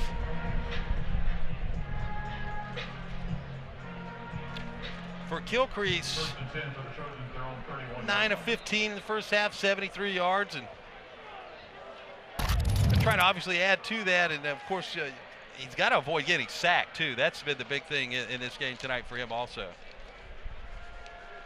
course, Troy is without their 2 starting tackles, Elijah Prather and Garner Langlow. They both have season-ending injuries. Duggar is in on that tackle, as was Fight. That Jack linebacker position. Drennan Fight out of Tatum High School there in Texas, transfer from SMU. Yeah, I didn't quite catch what the official was saying there. As an official's timeout. Wonder what maybe an equipment issue? Looks like we're going to get, maybe not. No, we're going to play football. Okay. I thought we were going to get an explanation from Ted Pitts. Looked like he was reaching for the button there, but Lawson had to go to the sidelines. Okay. That's who he was talking with. I don't know if it was an equipment issue there or what was wrong, but 2nd and 10, Kilcrease across the middle, complete into Louisiana territory. Little pitch and catch, and that was Connor, Ethan Connor, out of Columbus, Mississippi. Ethan Connor's a guy that's battled some injuries this year, and boy, he loves seeing him lower his shoulder there too after he makes that grab. Terrence Williams in on that stop. Yeah, Connor, he's been bit by the injury bug the last couple years. Has 16 catches now and a touchdown this season. Transfer from East Mississippi Community College. That JUCO system in Mississippi lights out when it comes to their football prowess. And there is a handoff as Lovett tries the perimeter. A little bit of deception by that Troy offense there too. Had kind of a power setup, look to the left, to the wide side of the field. They hand the ball off short side, come to the sideline, and more positive yardage for Jordan Lovett. He's up to 85 yards on the night. That's Gordon again making the stop. That's that true freshman, number 11, Brent Gordon. We talked about he can punch the ball out. He did that against James Madison. There's the give up the middle. Maybe getting back to the line of scrimmage was Lovett. Stopped by Kreider and West. Also Gordon was there. Yeah, he had to fight for that no gain too, and had some big D linemen pulling him down from behind, but able to get up for progress up to the line of scrimmage to set up a manageable 3rd down for Troy's offense. So Kilcrease, 3rd and 6. And there's a little wrinkle. That's Ra Thomas. Knocked out of bounds by Skipper. And a 1st down, a big 3rd down conversion for Coach Reagan and his offense. That's the kind of plays you can pull off when you meet with your quarterback 7 times a week. RPO, run pass option. He had the ability to hand that ball off on the wide receiver sweep there, or he could keep it and pass the ball to somebody who was open, but Ra Thomas had the run, and he gave it to him, gave him the rock, big 1st down. Jarvis Williams back in for Troy. Play action, far side, and Kilcrease airmails that one. Looked like it was Ra Thomas, the intended receiver. And it's 2nd down and 10. That's another play with that RPO, and you saw Kilcrease there. If RPO may be a new terminology to you at home, it's a lot of trust in your quarterback is essentially what it means, and the ability to let him do what he thinks is best in some of those scenarios. That time, he had a receiver, just overthrew it. Lovett is back in to the right of Kilcrease. He gets the carry. Maybe a yard. 2nd and 9. Fitzgerald West Jr. along with Jake St. Andre. And St. Andre is another one of those former walk-ons that Coach Des just couldn't say enough about out of Bossier City, Louisiana. Well, in the first half, this has been available for Lovett. He was able to shred through this defensive front, make some big-time gains early in this ball game tonight. Raging Cajuns have locked that down, though, here in the 2nd half. And they're daring Troy really to go to the air or pitch it outside. 3rd and 9. Kilcrease near side, caught. 1st down, inside the 10 to Roman Mothershed. His 20th catch of the season. Gordon and Skipper are there to save the Mothershed from scoring.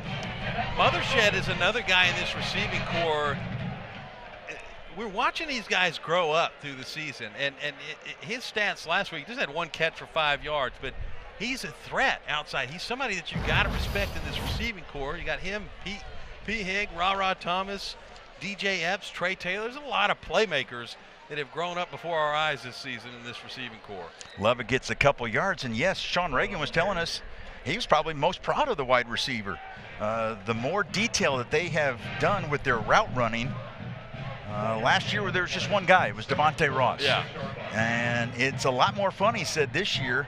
And he loves that Kilcrease is spreading the sugar. Well, Devontae Ross transferred to Penn State, and you wonder how he feels about that now. But this core group of receivers has stuck it out here and played together. And boy, they just had a phenomenal year so far. The give around the end, near the end zone. Did he get in? No, just shy. Going to be worth That was another look. Epps. It's going to be DJ Epps almost got in. That was Terrence Williams. Terrence Williams saved the touchdown.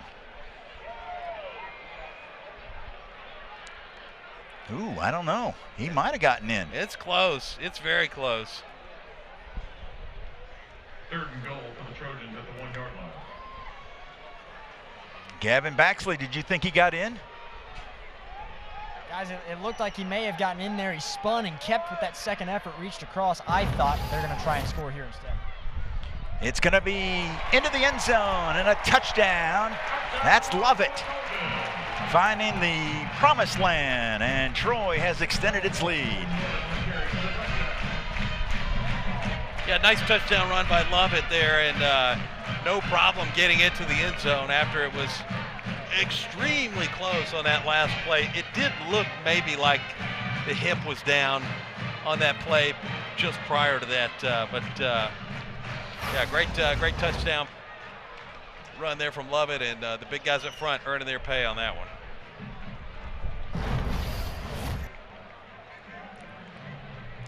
So Kilcrease has scored 2 touchdowns. Lovett has a touchdown. Of course, the pick 6 by Jaquez White. And here's Scott Taylor Renfro. Off the hold of Evan Crenshaw. And right down the pipe for Scott Taylor Renfro. And Jordan Lovett. Yeah, he saw our camera guy down there. Lots of smiles, lots of love, as in Jordan Lovett. The play by Epps sets up the run by Lovett, who caps off an 11-play, 69-yard drive, 28-17 Trojans.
Lovett is taking advantage of his start tonight.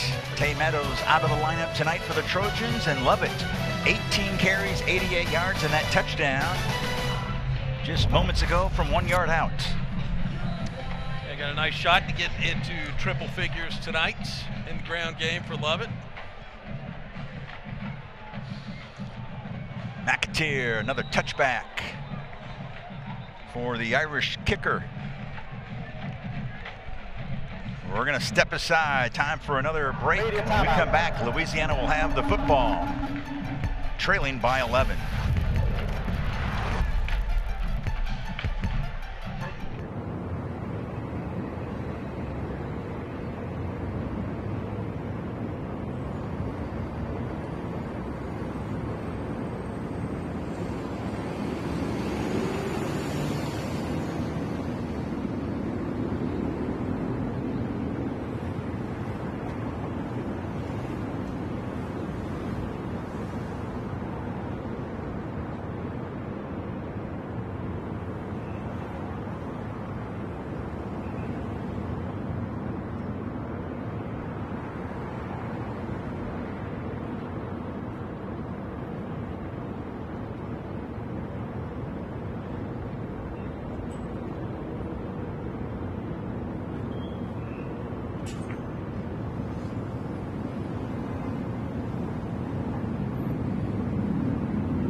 Troy trying to win its 5th straight game. They lead it 28-17 after a very impressive drive. Will Kohlmeyer alongside Ben Stanfield, Gavin Baxley down on the field, and this drive had a little bit of everything, Ben. Well, a big part of it was Ethan Connor there to start it off, and then Ra Thomas, and then you got Roman Mothershed involved, and I mean, there's so many playmakers like we mentioned. Lovett caps it off with the touchdown there, but don't forget the guys in front of Lovett as well. You know, you got that right guard, Matt Henry, Caleb Ash, Paul Bowling out there. They're able to pave the way tonight for this run game and a big touchdown. Yeah, and Eli Russ back. I know that's a thrill for Kilcrease. By the way, an injury update. Matt Sullivan from Louisiana has told us that Matt Broussard, the right guard, along with the tight end Caden Jensen, we saw him getting injured earlier in this half, both out for the rest of the game. So that does not help the Louisiana cause. That's tough, very tough. That's been the kind of year they've had. Yeah, talk about the injury bug biting hard. That's a nice throw to this near side to Shelton Sampson. He's the transfer from LSU. Troy may have gotten away with a little bit of a late hit there. Pretty clear out of bounds, and official's going to keep it moving. He thought about it, didn't he? It was. You couldn't be mad if they threw the flag there. There's probably some folks down in Lafayette right now who wanted to see that, though. Look at the third down conversions. First of all, how impressive it's been for Troy tonight, and now 2 for 6. Lunch looking for the big chunk. He's got it. 3 for 7 now on third down conversions, and that is some kind of pitch and catch to Charles Robertson, his first catch of the night. He's got 7 on the year now. Well, their head coach talked about these third down plays this week. Mentioned that they've got to play smarter in situations like that. Boy, that was a smart play there. Lunch with a big throw, and we kind of talked about maybe his ability to throw downfield. He says, yeah, I got you, man. I'm a mobile quarterback, but I'm accurate too. Sisbona made that tackle. Might have saved a touchdown. 1st and 10 at the 31. This is Bill Davis. Coach really liking the way he's running hard. And he picks up a couple. Tackled by Jaquez White.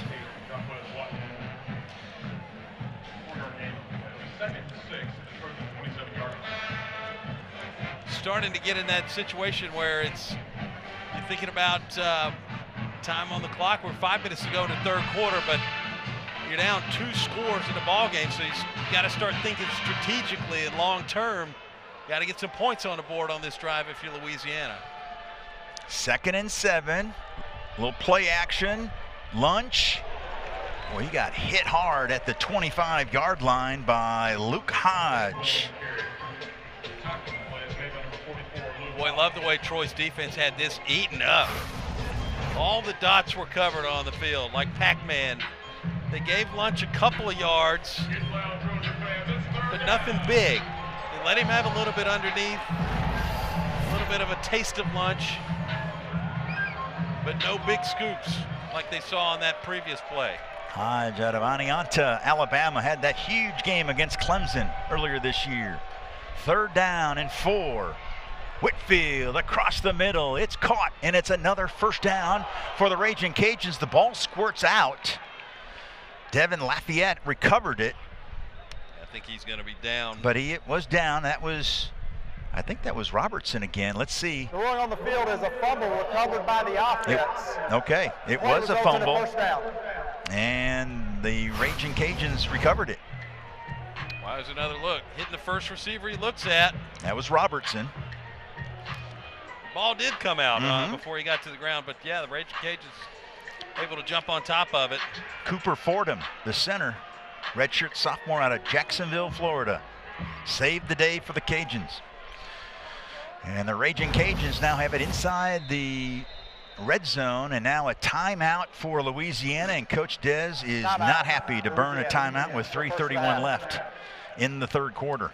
It shows you how important this drive is, though, that you got to have points here for the Raging Cajuns. And taking that timeout, and you can see Dante for Troy, defensive coordinator, talking things over with his squad as well, and letting his squad know, hey, it's important that we hold them to a field goal here. This is a big pivotal drive right here, late third quarter.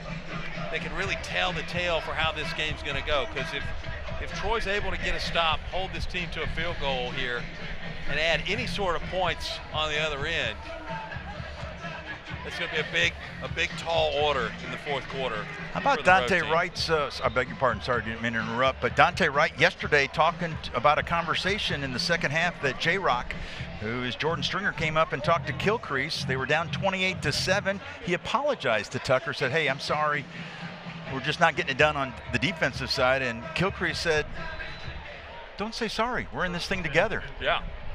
And they came back together, didn't they, to pull off a remarkable come-from-behind win. There you see Stringer on 1st and 10, and Lunch gives to Perry, and Jaquez White, he is having himself another incredible night for the Trojans. From that point on, they went on to outscore Texas State in that game 41-13. How about just Stringer just being humble and just, I'm sorry, we're not taking care of our side of the football. And Tucker's like, don't ever say that. We're in this together. Yeah. For the second week in a row, though, both sides of the ball doing pretty good through most parts of the game tonight. Complementary football, I believe the coaches call it. Here's Lunch Winfield inside the 15, down to the 13, but it's going to set up 3rd and long for that Raging Cajun offense. Yeah, they had some points last week where you thought maybe they were about to run away from Monroe, but not able to quite pull away. But they played complementary football, really kind of for the first time this season, I thought, for this Troy team. And again, doubling back with that tonight, too. Peterson on that last stop for Troy. Bill Davis is in the backfield. And the give to Davis. And he got hit. I mean, there was a wall on that front line, and Louis Medina and Elijah Davis leading the way for the Trojans. Yeah, big guys up front getting it done, holding this Raging Cajun squad to a field goal attempt. Yeah, Troy's just not, historically not going to give you that. right up the gut. Medina above all.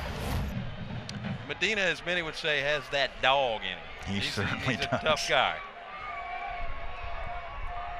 Sterner, Tony Sterner in for a 31-yard field goal. Snap was high.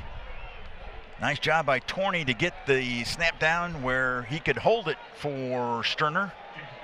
And Sterner makes it a one-score game. There you see Medina coming to the sidelines. He had that big stop to force the field goal. And Troy's lead has been cut to one score. Winfield and company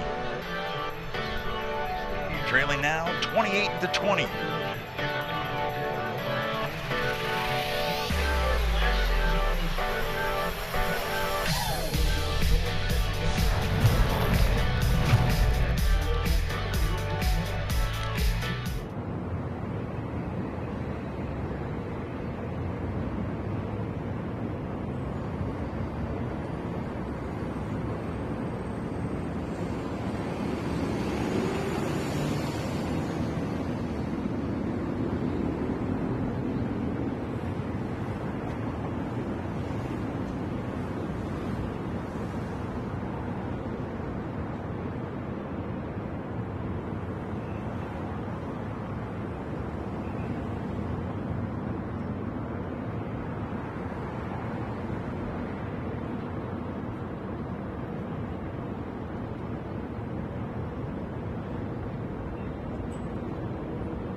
Left in the third quarter.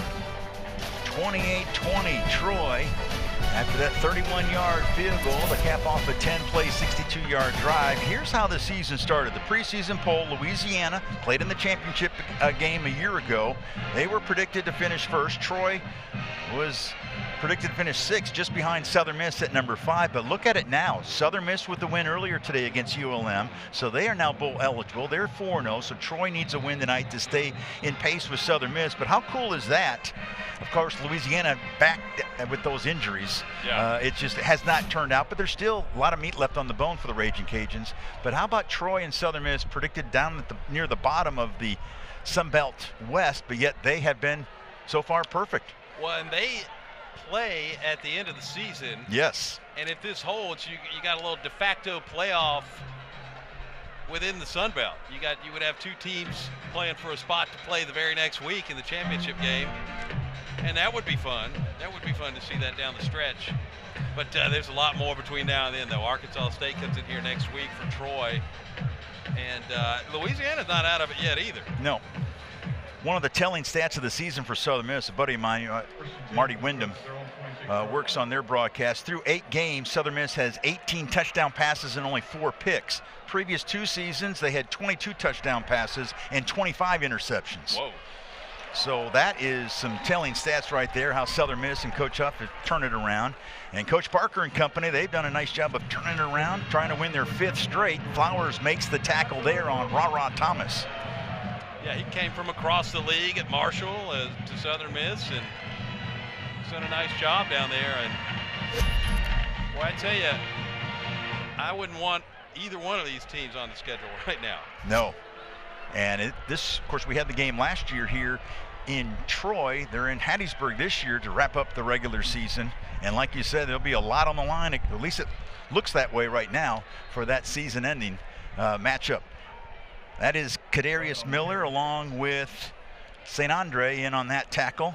No gain on the play. No gain. And, you know, also staying on topic with that, Sunbelt's still in play for a shot in the college football playoff, too, down the stretch this season. And so I think the depth of the league is kind of showing out right now. And, you know, there's a lot at stake in these games. That's why it's so important to win. Williams gets the carry across the 40. Pickup of 3. Looks like that'll be the last play here in the third quarter. That tackle by Jalen Clark. And Jared Parker and his Trojans will take a 8-point lead as we head to the fourth quarter. Don't go anywhere. I think we might still have some fireworks in the fourth quarter. I know we're about to have some fireworks here at the stadium in between the third and fourth quarters. Stick around. We've got the final 15 minutes straight ahead here on ESPN+.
All right, here we go.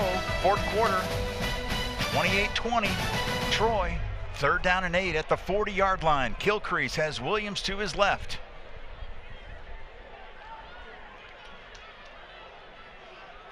Trojans have to get to the 48-yard line. Everybody moves. But the ball didn't. Offense. Everybody but the center. It's a 5-yard penalty. Everybody but the center.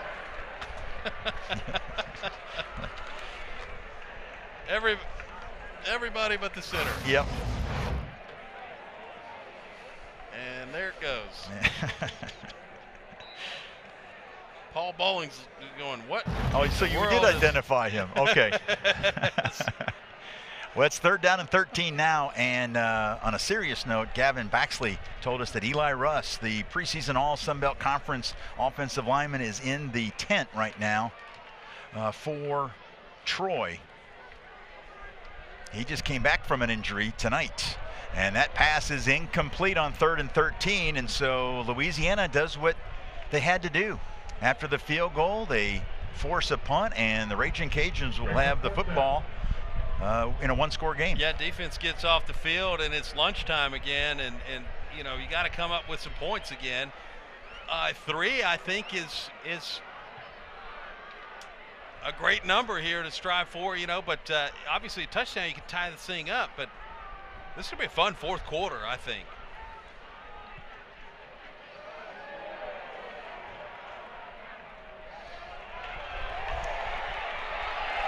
How about that coverage by Troy? Another terrific punt by Crenshaw. And a nice job there by Jackson Thomas. So Lunch Winfield will have the football. He has put on a show tonight, not only running the ball, but throwing as well. And he's going to try to win this one from behind. He'll have the football, but not great field position inside his own 10-yard line when we come back. 14:44 left, shall we say, in regulation.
Came out, talked to one of the coaches, overheard him saying, I'm all right, I'm all good. He's over right now getting some calls from his coaches. Should be okay for the rest of the game. Well, that's good news. Thank you, Gavin, for the Trojans. Here's Lunch Winfield.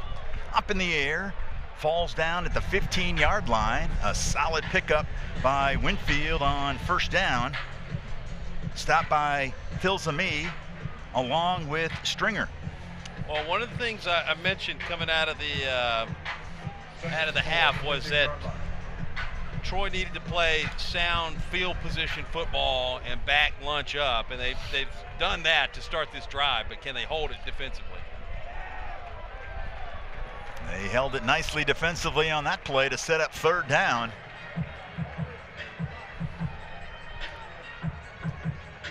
Looks like that was Stephen Catledge, another Columbus High School grad there in Mississippi. Also, DJ Jackson Jr. in on that tackle, both Catledge and Ethan Connor, the Troy tight end. Both went to Columbus High School in Mississippi, as well as East Mississippi Community College. Third down, 4 yards to go. They're going to mark it at the 15. Empty backfield. That's got Lunch Winfield all over it. And he carries it up, and he is very close to the first down. T.J. Thompson, another Mississippi JUCO product from East Central Community College, making the stop. Did Lunch get enough? It looks like he did. Just barely, though. Mm-hmm. Wow, look at those collisions. I love the play call there, though. That's what you're doing the best right now. Let your quarterback maybe make one read and then take off. And there's a ton of that in their playbook.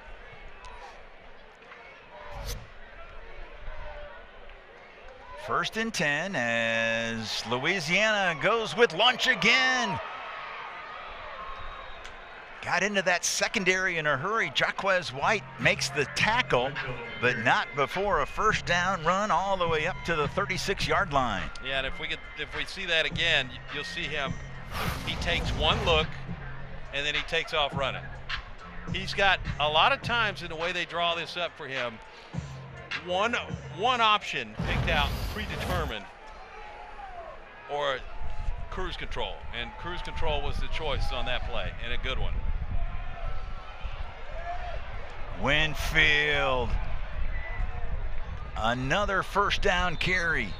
Lewis Medina makes the stop, but not before another first down for Louisiana, and this is run all the way for Winfield. Yeah, Troy was trying to say that he was down, but back behind the line of scrimmage, but he wasn't. He slipped, lost his footing a little bit, ran into a man, but able to pop back up, and Lunch looking pretty good on this drive. Sure is. Up to 140 yards rushing on the night. He'll throw this one, and it's incomplete. Boy, look at who jumped that pattern there. That's Joe Lott, who had the 2 interceptions, including the pick 6 from 53 yards out last week at ULM. Well, and I don't love the play call there. I don't want to say I hate it, but I hate it because you got rhythm, you know, yeah. and so it's the pass was just outside of the wheelhouse of what you've been doing the whole drive. Go with what works. Here's a good look at Joe Lott, the redshirt freshman from Mobile. This time, the pass is complete to Shelton Sampson Jr. out of Baton Rouge, Louisiana. Raging Cajuns thrilled to have him back from an injury. And I can see why with the way he's playing tonight. And that was back in the wheelhouse there. He's looking at one receiver. If he's there, he's throwing the football. If he's not, Lunch going to take off. That wide receiver was way ahead of the pack, able to pull it in for a nice reception there. Sampson, who's had a really good night tonight. Let's see, Lunch Winfield. We talked about this team built to run the football. It's all about the RPO and a whistle. We haven't had a lot of penalties tonight. Prior to the snap, replay stopped the game. The previous play, the ruling was a first down, a catch for a first down. The previous play is under further review. All right, they're going to double check to make sure the pass was complete for a first down, which gives me a great chance to finally tell the story about Lunch. How did he get that nickname? Well, go back in time as we have this review.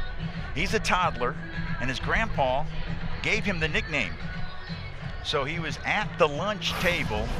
Grandpa was eating some chicken wings. He looks away from the table. He looks back, and as you see the different replays of this, Lunch eats the chicken wing. And Grandpa says, we're going to start calling you Lunch. And it stuck. Now, keep in mind, this toddler Lunch, when he was born, he was 10.2 pounds, 26 inches long. Ooh. He left the hospital wearing 6 to 9 month clothes and a size 2 shoe. Let's go. Big boy. The legend had begun. What caught my eye was the Marshall game this year when he came in threw 125 yards through the air, 127 yards rushing, 5 total touchdowns, and he led them back from a 17-0 hole. Coaches love him. Some days in practice it's hit or miss, but it's a different story in games. When the lights are on, he shines bright.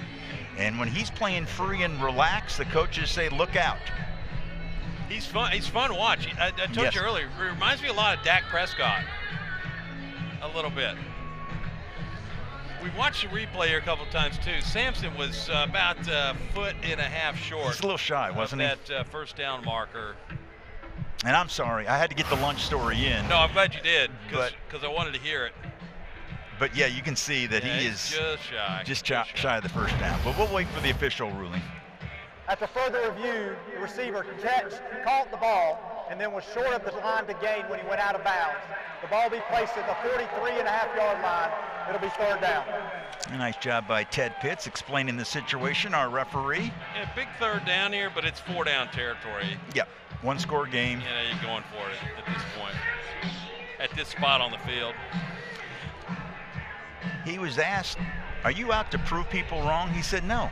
I'm out to prove the people that believed in me that they were right. There you go. Does that not sum up Lunch Winfield? I love that. I love it too. I'm here for my granddad who's giving me chicken wings at a very young age, okay? How about that? That's the kind of story I like. A 2 shoe size, leaving the hospital as a baby. That's cool, man. That's very cool. He's got a tattoo on his left arm also. It says lunchtime. Well, Lunch this time, the handoff, and he's got that first down. Devin Lafayette, who forced a fumble earlier in the game, was in on that tackle, but not before Perry gets the first down. Yeah, another great first down for this offense, who's settled in, found some rhythm here. Got a chance to tie this thing up. Perry was the guy, he's been out with an injury, was the leading rusher, missed a couple games, including the JMU game, but he came back last week against Southern Miss. And man, Lunch got drilled as he threw the pass. It was complete to Robert Williams, another one of the big play receivers for Louisiana. Check that was Sampson. Yeah, Sampson again on that reception. But you're right, Lunch took a huge shot there, but I like his poise. And let me tell you something, the offense with the amount of quarterbacks that they've run this year, it has to be a little simplistic at times. It's very effective though. Second down and 5, maybe picked up a yard. Sometimes you can tell though when teams are overcomplicating things in the playbook, and this Louisiana offense is not that. A lot of times tonight, and I've mentioned this a number of times, Lunch, he takes one good look at a receiver on a play. If it's not there, oftentimes he's going to get moving. And there's been a ton of success for this offense tonight. Again, a huge third down, but it's 4-down territory. Catledge and Smith were in on that tackle. Third down, as you mentioned, Ben, 4 yards to go. Lunch with an empty backfield and a flag. There was some movement up front. Pre-snap. Let's hear from Ted Pitts. False start, center. It's a 5-yard penalty, still third down. That makes it a little bit more difficult for Louisiana. And that's a big penalty, but again, you're in 2-down territory at this point. 35% conversion rate on the year for Louisiana. That's 12th in the Sun Belt. Third down on defense for Troy. They're 10th in the league, allowing 43% of their third down conversions. Third and long. Whitfield complete. And a first down to Perry. And it's down to the 25-yard line, so Perry gets tackled by Stringer and Catledge, but a rare catch, just his 8th of the year for Zylan Perry. Yeah, unfazed by the situation they were in. And a rare check down from the quarterback, too. Winfield looked at receiver 1, stood in the pocket. They told him, obviously, hey, look, we got to have the pass play on this one. He checks down to the second receiver, hits him money, first down. 1st and 10. This is Bill Davis around the perimeter and knocked out of bounds at the 10-yard line. 15 more yards before Jaquez White knocks him out of bounds, and Louisiana inside the red zone. Well, one of the points I was going to make early in this game, and I just hadn't had a chance to do it yet, was Louisiana needs to be great in the red zone in this game tonight. They got an opportunity here. Troy doesn't give up much inside the 20. So you got a team that's pretty stingy and a team that's not quite as successful as they want to be here inside the 15-yard line. We'll see what happens. Lunch in trouble. He vaults over a Troy Trojan defender, and Levine will get credit for the tackle. And Lunch Winfield comes up hobbling. Yeah, another look here. Troy loves to get you east-west inside that 15 like that, and boy, it's a tough shot there. But you're right, coming up a little slow. Winfield is the 5th starting quarterback in the last year and a half for Louisiana. Nicely designed, intended for number 7, Bill Davis. It's incomplete. Jordan Stringer right there. In on that play, the leading tackler the last 2 years for Troy, trying to make it 3 years in a row. He comes in as the leading tackler on the team. Game clock operator, please set the game clock to 7:32. 7:32.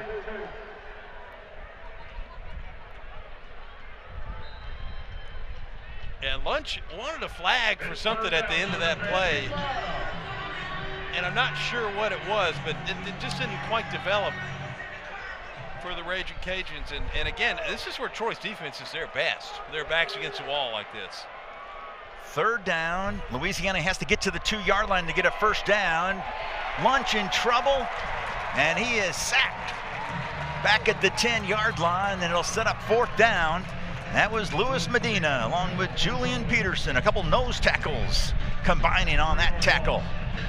And a key sack for Troy. Yeah, watch him just clog things up here. See, what you don't have is the deep route for passes.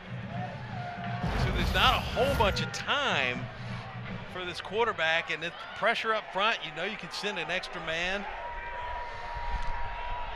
So a field goal attempt by Sterner. And it is true. And Sterner makes it 28-23, a 32-yard field goal to cap off a very impressive 81-yard drive. It took 16 plays and took just under 8 minutes. And here's some of the key plays, and it leads to a Sterner field goal. And we've got a 5-point game with just north of 7 minutes left.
back to Troy, Alabama. 7:08 left.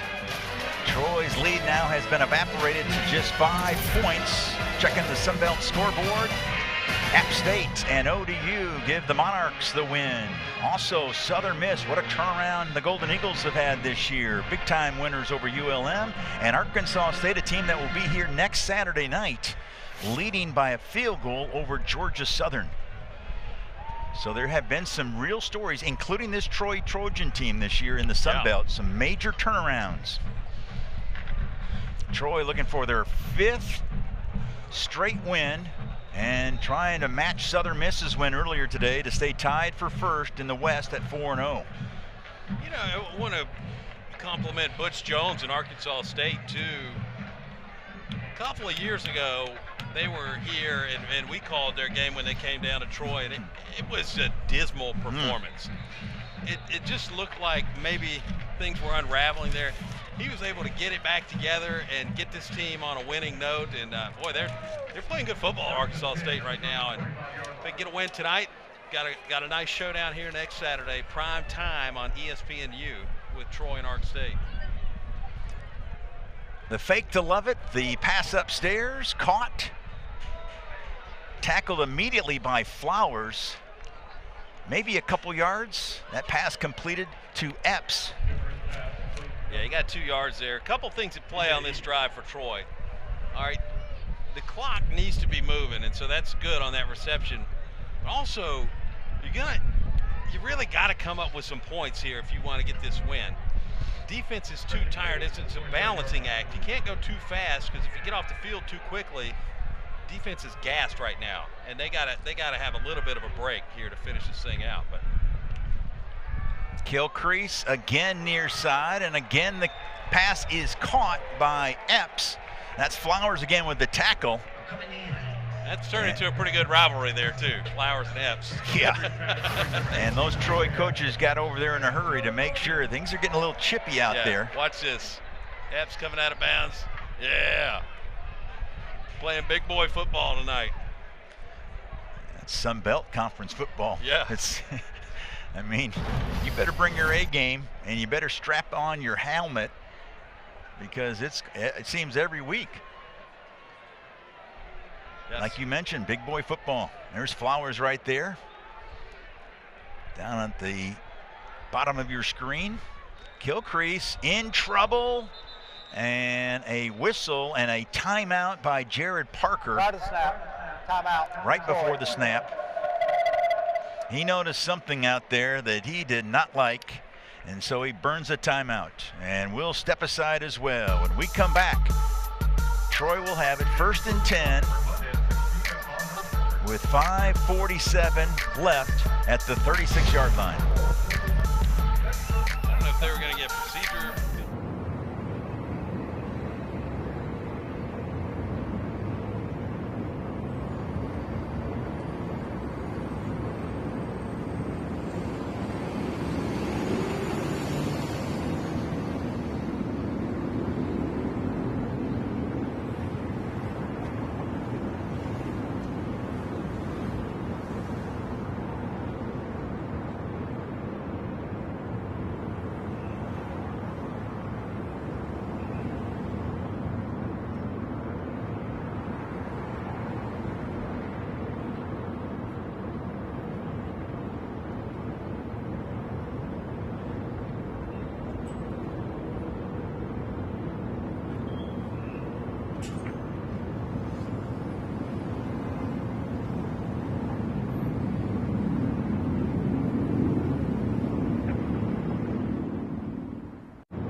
call a timeout. Gavin Baxley has the reason why. Yeah, there was an issue with Trey Taylor's face mask there, the wideout, and he wasn't able to get lined up until the last few seconds there. That's what ended up causing what would have been a delay. Coach Parker had to use that timeout. All right, thank you, Gavin. Good catch by you. 1st and 10 out of the timeout. Kilcrease had a quiet pocket, and now he'll run forward, and he is very close to a first down. They got it. They gave it to him. Priest Ash makes the stop, and that moves the chains. He had some time. The pocket got a little noisy, and just, hey, had a little gap up the middle, Ben.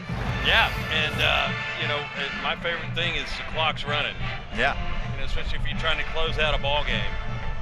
Well, they've only had 2 drives this year. Gavin and I, we were all talking, in fact, during the break. 2 times they've had drives of over 7 minutes this year.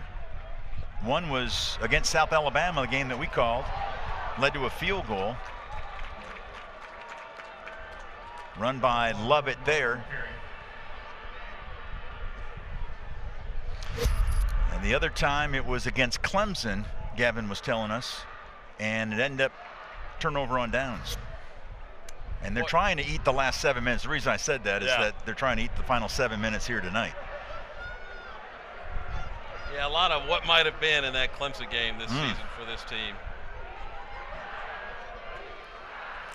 Troy has really excelled in the 4th quarter and in overtime. They've outscored their opponents 90-30. They're trying to add some points here in the 4th quarter because right now it's a 1-score game. Yeah, Fitzgerald West makes that tackle, as does St. Andre. That stat ticks in favor of the opponent tonight, 90-33. Yes, that's right. But nice update on that one. If they can, sit on it, run the clock out, convert this 3rd down here, that's ideal. But some points I think would make the head coach feel a lot better about life. Louisiana coaches were concerned about the running game for Troy, but here the pass wide open, caught by Ethan Connor. He's inside the 20, and a big time conversion on 3rd and 2. Brent Gordon Jr. tripped him up. That might have been 6 for Troy if he didn't. Boy, Ethan Connor was wide open.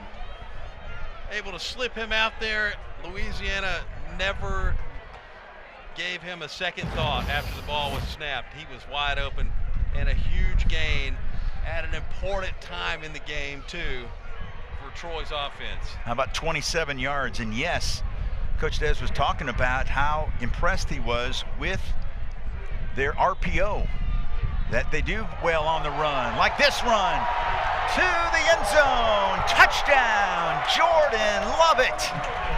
Could that be the dagger? Lovett's 2nd touchdown of the night. And Lovett able to get outside, turn on the Jets, punch it in for 6. Great touchdown run. And a wide open touchdown run at that. Lovett over 100 yards tonight. You talk about next man up mentality. It's been the way it is this year with Troy. Coach Parker's talked about it. They've been hit by injuries as well, but it's been a resilient bunch. Scott Taylor Renfro now 5 for 5 in extra points tonight, and it's 35-23. Lovett scores a 19-yard run to cap off a 7-play, 75-yard drive. We'll take a couple different angles on this one. Yeah, watch him here. He gets outside. He just outruns everybody. And a great designed run, too. Able to clog things up the middle, spit him out to the left side. Easy reservations for 6 there for Lovett, who, like you mentioned, goes over the century mark. He's 21 for 113. His long tonight's 22 yards. Got 2 touchdowns, averaging 5.4 yards per carry. And I think you could make a pretty good case. I haven't seen what happened all over the league today, but maybe coming from 2nd string tonight to Sun Belt Offensive Player of the Week. We'll see. Troy has had 3 straight seasons with a 1,000-yard rusher. Trojans the only team in the Sun Belt with a multi-year 1,000-yard rushing streak. Damian Taylor, of course, did it last year, and Kimani Vidal the 2 previous years. Boy, he had a week this week too. Yes, he did. So 2:49 left. Williams on that return. You know, LA is where the stars are born, and Kimani Vidal is making a name for himself in the Sunday League, running the football. He had another great performance this week, and I mean, he's just had a couple of them now for the Chargers, and love watching that guy run. Yeah, it couldn't happen to a better guy. Boy, we've had some fun calls with him. He's had some monster games when we've called. Absolutely. So here we go, 2:49 left. Perry is the running back to the right of Lunch. Whitfield in trouble, he'll scramble and will pick up 4. Got hit by several Trojans, including Jordan Stringer. Sisbano was there, as was Talik Robbins. He had that pile develop there in front of him, and I'm not even sure everybody knew that he bailed out when he ran. Winfield, complete far side, knocked out of bounds across the 40-yard line. That was the tight end, Trey Miller, making the catch. TJ Thompson with the tackle. It might not be a bad idea for Troy to think about a timeout here or something to try to give the defense a little bit of a break. They're going to get the 2-minute timeout, but defense a little flustered here ahead of this play, and they'll let it roll down. Yeah. 2-minute timeout. The 2-minute timeout is here. We will take it with them. Jared Parker and his Trojans trying to win their 5th straight game this year and become bowl eligible. Jordan Lovett is doing his best to make that happen. Final 2 minutes straight ahead here on ESPN Plus.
Back with 2 minutes left.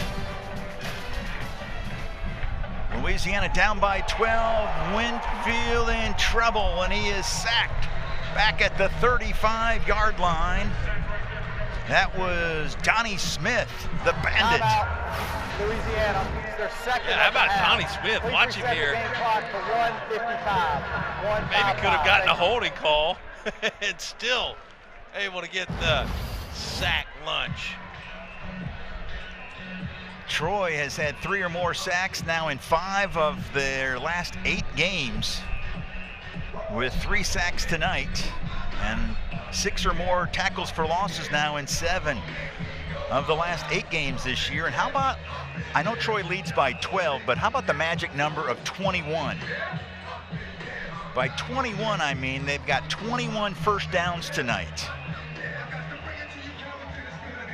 And when Troy gets 20 or more first downs, they're undefeated this year. Nice. So they're trying to make that 5-0. So blackjack in the black jerseys tonight for the Troy Trojans. Bill Davis now in.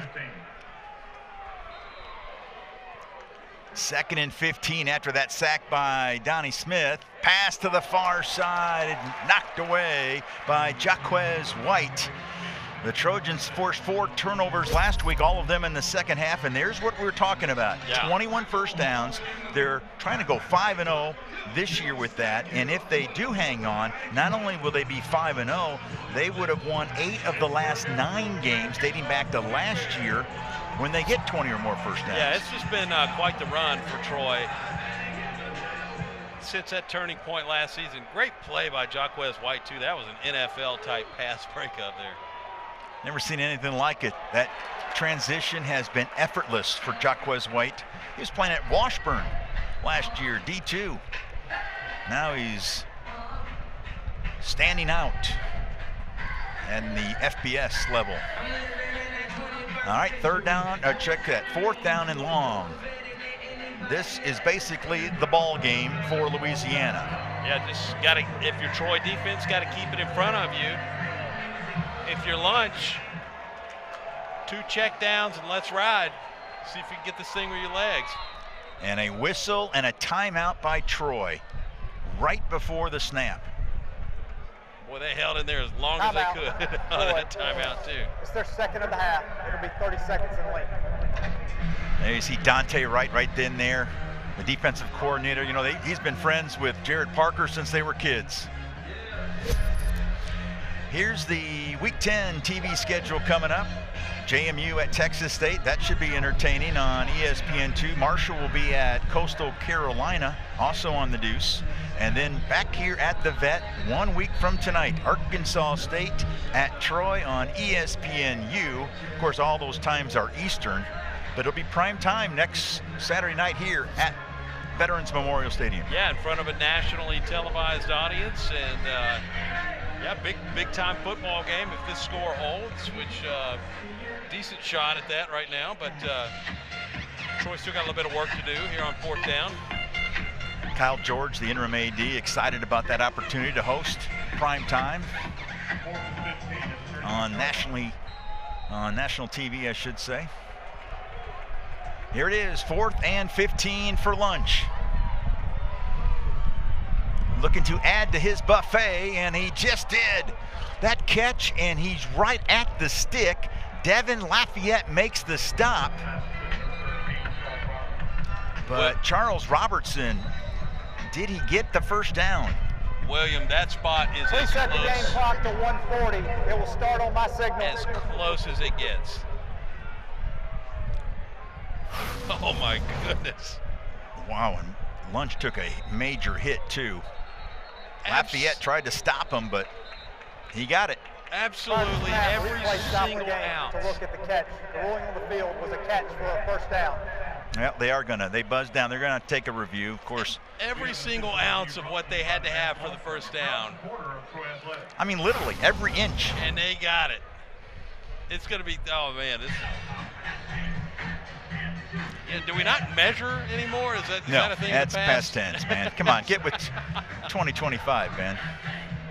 Oh, okay. We understand that they're trying to figure out, did he maintain control of the football? Ooh, I don't know. That's a wrinkle we didn't see a moment ago, but nice job by the replay official, Terry Walters. Boy, we enjoyed talking with him beforehand, also at halftime. And he's got a decision here. Boy, it looks like the turf definitely aided on the way down. Has he got control here? I don't think so.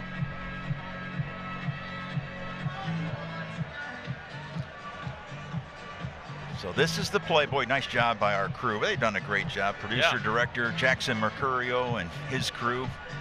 Yeah, what are we calling this?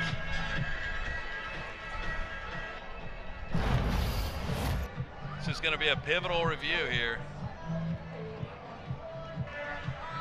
Because if it's incomplete, it's ball game. Essentially, Troy come out and kneel this thing down, get out of here. Yep.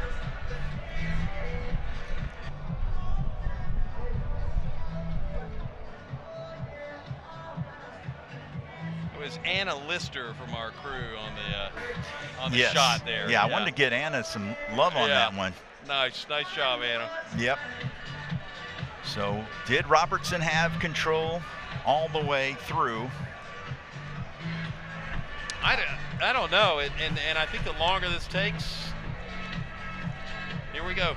After further review, the ruling on the field is upheld. It is a catch for a first down.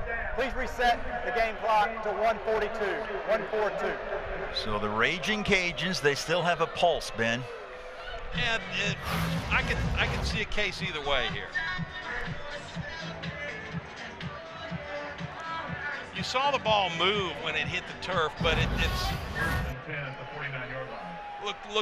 Looked secured on the way down. 1st and 10 at the 49 of Troy. Lunch has time.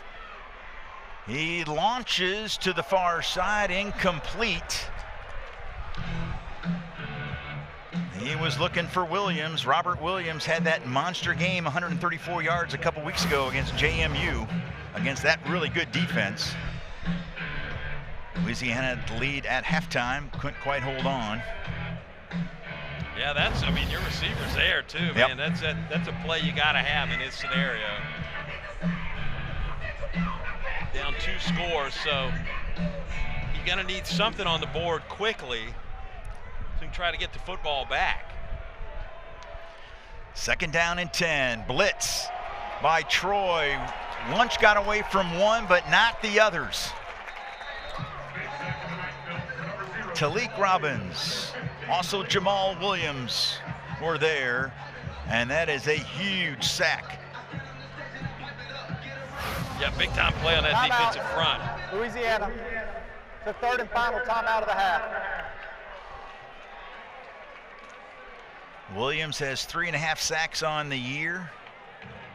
Robbins came in with none, although he had a couple tackles for losses.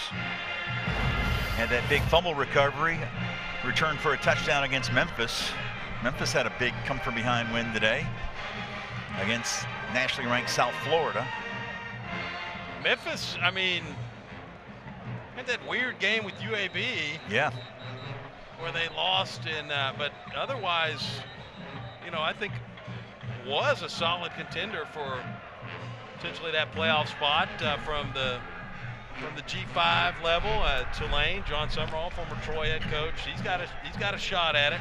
Yeah. But don't rule out the Sun Belt champ at this point either, though. Sun Belt very much in play for that playoff spot too. Memphis's win over Troy looks really good for them right now. Absolutely. Here's Lunch. The pass is incomplete, nearly picked off. That was Devin Lafayette out of Brunswick, Georgia. 2nd leading tackler on the team. He almost had his 1st pick of the year. And Lunch isn't going to serve him up like that very often. Well done. That was a prime opportunity. And he knows it too. Yeah. One of the leaders, he's in that spear position in that secondary. Basically rebuilt that secondary this year. All right, here we go. 4th down and 12 for Lunch. Throws to the far side. It's caught for a 1st down. Robert Williams has done it again. The 5th-year senior out of Humboldt, Texas. Boy, and able to get out of bounds too. That was big on the end of that reception. Here's another look at it. Then Lunch, cool, calm, collected. 4th and 12. No problem. Got his man. Hit him on the rollout. They're giving Lunch a couple options there. How about what he's done tonight? Through the air and on the ground. I love watching this guy play. Over 300 yards of total offense, and this one's picked off. It went in and out of the hands of the tight end, Miller, and Justin Pohl will seal the deal for the Trojans with this pick. Jared Parker said he had to win the turnover margin tonight, and he's done just that, and he's also won the game to stay undefeated in Sun Belt Conference play. Well, let's talk about what a moment this is for Jared Parker and the staff. You mentioned the lows were low last year for the start for this team in a new era of Troy football, but with that, going to seal up some potential. Got some bowl eligibility here tonight with the win. Come out and kneel this thing out and go to the locker room. And Troy's got a powerful thing going for them right now, and it's called belief. And it's hard to stop once it gets going. Gilcrease will take some knees, which should seal the deal. I asked Jared Parker, I said, what's life like these days? You getting high fives going to get something at the grocery store, or you're getting some knuckle crunches going into church with the family? And he said, no. I mean, Troy fans are just, they expect you to win, right? I mean, that's why. I love it. He said, they're not throwing us a parade. No parade. I'm saying I'm not asking for the parade, but I just thought that, get some love. But he said, no, Troy fans expect it. And look what they got coming up. A week from tonight, Arkansas State. Then they got to go take on the Monarchs. Won't be easy there on the road. We'll have that Georgia State game, Ben, you and I. At least we're scheduled to. And then they'll be at Southern Miss. And that matchup in Hattiesburg could decide who wins the West. A lot of meat left on the bone, though. Not an easy stretch here at all. No. And to me, the worst game of all of that is the trip to Old Dominion, a midweek game. You got a little bit of a break in there, but it's anytime you're adding rhythm on the schedule, it's going to get strange for you. And there's what Louisiana's got coming up. They'll be on the road again. Next week, they'll be heading to Mobile before hosting Texas State. And there you see the two head coaches. Coach Des, he had a championship caliber team coming in this year. It's what he was telling us last night, but injuries have really been tough to manage, he said. And Jared Parker's got himself another victory, and he's also got an interview coming up with Gavin Baxley. Coach, big win here. Obviously, there were frustrations in the first half. Do you feel like you kind of cleaned that up in the back half? Yeah, I would probably. I told our team, and I'll admit to everybody, it cost me some composure. I just believe in our football team and know what our best looks like. Frustrations of the first half. Loved how everybody handled it, staff to player. Everybody came out, executed at a much higher level, and finished yet another fourth quarter game. Proud of our guys. You clinched bowl eligibility, obviously bigger goals than that here, but what does it mean for this program to be set on the right track right now with a 5-game win streak? Well, it's what our fan base, what our players and everybody deserve. The tradition of this place goes long before we ever got here. It's our job to uphold it. Very proud of our guys and to continue this tradition, this special place. Coach, appreciate the time. Congratulations. Thank you. All right, thank you so much, Coach. Now 5 wins in a row, 7 out of 8. And now dating back to last year, they've won 9 of their last 12 games, Ben. Yeah, just an impressive run. And, when we go back to last season, there was that turning point at Arkansas State where they kind of got things together, have won a bunch of ball games since then. And, boy, Jordan Lovett, a guy who had a remarkable night tonight for this offense coming up. He's really the third string running back at the start of the season, had big numbers tonight in this game. And Gavin's got him right now. All right, Jordan Lovett here, 2-touchdown night for you, 100 yards. You're missing your wingman in Tay Meadows. How important was it for you to be able to kind of step up in this one? It was pretty important. I shared rooms with Tay the night before, so me and Tay just going through the things that we need to go through. And it's really just all the running backs in the room. We just keep each other held up. We keep each other accountable on the things that the standard is. And I just felt like that played a big part. And I already know what the job was coming into this game, so I took my job and I did what I had to do. Trailed for a little bit in that first half, went into the locker room. Coach mentioned that frustration. What was the message like from Coach and then within the team as you came out of the locker room? Just keep going. Things happen. Everything is thin as an eggshell, but as you keep playing, the game gonna give back to you. All you got to do is just keep loving everybody. You keep loving your teammates, physical touch, that's one big thing that we harp on. So, you know, like just giving back to each other, that just played a big part on everybody. Well, big game from you tonight, big game for this team. Congratulations on the win, Jordan. Appreciate you. Thank Guys. y'all. All right, thank you so much, Gavin. Thank you, and congratulations to Jordan Lovett. What a night. 113 yards and a couple touchdowns for the victorious Trojans. And with that, we will put a bow on our broadcast tonight. So for Ben Stanfield and Kevin Baxley, and our outstanding crew led by our producer, director Jackson Mercurio, and of course my spotter, TJ Dennis, I'm Will Kohlmeyer saying so long from Veterans Memorial Stadium. The final score once again, Troy stays undefeated in Sun Belt Conference play with a 35-23 win over Louisiana. All games airing on the ESPN networks are streaming live and archived on the ESPN app. This has been a presentation of ESPN. We thank you for watching and enjoy the rest of your weekend, folks. I know the Troy Trojans will.